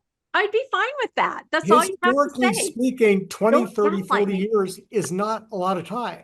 It's not a lot of time. If you belong to a high demand religion that changes as radically in the course of 20, 30, 40 years as the LDS church has changed, I'm sorry, your head's going to spin. You got to do a lot of mental gymnastics and compartmentalized thinking to stay with it. Yeah, and President Nelson has put it into hyperdrive. I just posted the other day a guide that somebody sent me. They're giving slideshows and words for new words that LDS members are supposed to use, sound more mainstream Christian. For example, get rid of the word brethren, say this or this or that. Don't say convert, say new member, just all these different words. Don't say When I joined, priesthood as a noun. non-members were still called Gentiles. That's In what Virginia, we called non-members Gentiles. that is And what I'm nobody saying. thought a thing about it. I know, but this person that sent me the slideshow, the person's like, yeah, they showed this with all these new words, new ways to communicate. It was called Our Voice, right? And there's a statement by the first presidency there. And the person said, and then after we watched it, we role played to try to talk to each other using these new words, not a non-member, but a child of God. Hi, is your neighbor a child of God that might be in? I mean, it just sounds. Which sounds like yeah. are you asking, are they remember some creepy cult? Yeah, well, does I mean, that it? sounds more Yeah, but creepy they're cult trying even. so hard. I know. No, it's crazy. I can't wait to put more out about this because it's just, I see what they're trying to do, but again, it's whiplash, complete whiplash. Yeah. Well, again, approach this whole thing about polygamy's origin and the practice out of the context of any institutional narrative or religious framework of religious belief. Just approach it as exploring an aspect of the human condition. Yep. And see where that takes you. I think a lot of narratives on all sides, a lot of aspects of it are going to fall away because we're going to find out there isn't a lot of evidence for a lot of things that all views have accepted. Yeah. Well, I will say that I have seen evidence that the church, since they released that essay on polygamy, and they flat out said Joseph instituted polygamy, not Brigham. And then it says, do not deny. I mean, that's a shot right at polygamy deniers. And then, more and more pressure. I came across a channel that was taken down. The guy was hauled in and his membership was threatened. He was a fidelity affirmer, as he called himself. Yeah. Michelle Stone has had to take down the things on her website. I mean, her channel was down, but her materials were still on the website. And it says in a statement, because of increased pressure. So I really think the church is cracking down on all of it to try to control that narrative. Well, and I've listened to probably a huge portion of Michelle's podcasts. I've written to her. I communicate with her. I watched a lot of these podcasts, and I approached them the same way I did reading the Tanner's materials in 1975 and 6 when I was exploring Mormonism. I listened to hear the documents that they're pulling from, because they are pulling from things that people are ignoring. And they make a lot of valid points. A lot of the times it's colored, though, by what they want to hear. Exactly. But then fitting into the defenders of the church are doing the same thing, the traditional narrative. So, put all that aside and just look at the evidence. Yep. And approach them all as human beings. All these people come back then, because that's what they were. They weren't villains. They weren't saints. They were humans. They were conflicted, as all of us are in some level or another, especially about sex. So there you go. You couldn't have said it better. And again, Rob is just raising questions. If you go back through our slides, everything was just a question. Have you thought about it this way? Or what if it was that way? So we hope that you guys will take these questions and maybe try to find your own answer or spin on it. It's a very interesting exercise just to kind of look at it and break out of, whatever it is that we kind of thought before. So I love it. I think it's great. And I think that your post is going to continue to get comments. I hope you don't get death threats, because I hope that doesn't happen. They have to come to Virginia to kill me. So it shouldn't over Utah. Exactly. But please comment and let us know what you think about, Rob's questions that he's asking and this whole concept. It's really brand new, I think, and revolutionary. I haven't really heard it anywhere before. So please like and subscribe to Mormonish Podcast. And if you'd like to be made aware when our new episodes come out, you can hit the notification bell. If you'd like to make a financial donation to help support the podcast, we have links in the show notes to donor box, and we 100% appreciate every single person that does. You guys are incredible, and you allow us to continue to podcast and have amazing guests on, like Rob and like Ganesh, and bring. I'm so honored to be on with Ganesh, because I love his book. Read his book. I'm telling you, you both have a playlist on Mormonish. You guys are some of our favorites. It's fun to get the, it's like Wonder Twin Powers activate. So anyway, thank you so much, Rob, for bringing this to Mormonish, and thank you for Ganesh for weighing in on all of this. And everybody go get Ganesh's book. If you have not purchased that yet, go get it. Absolutely. It is making waves everywhere, and it is fantastic. And we will see everybody next time on Mormonish. Thanks, Rob. Thanks, Ganesh. Bye, everybody. Thanks. Very able to see you. Bye-bye. Bye. Thanks for joining us for another episode of Mormonish. We really appreciate our listeners and would love to hear from you if you have a story you'd like to share. You can email us at mormonishpodcast@gmail.com. You can also find us on Facebook, Instagram, and on our website, mormonishpodcast.org. And don't forget to look for us on YouTube and like and subscribe. Keep joyful, everybody.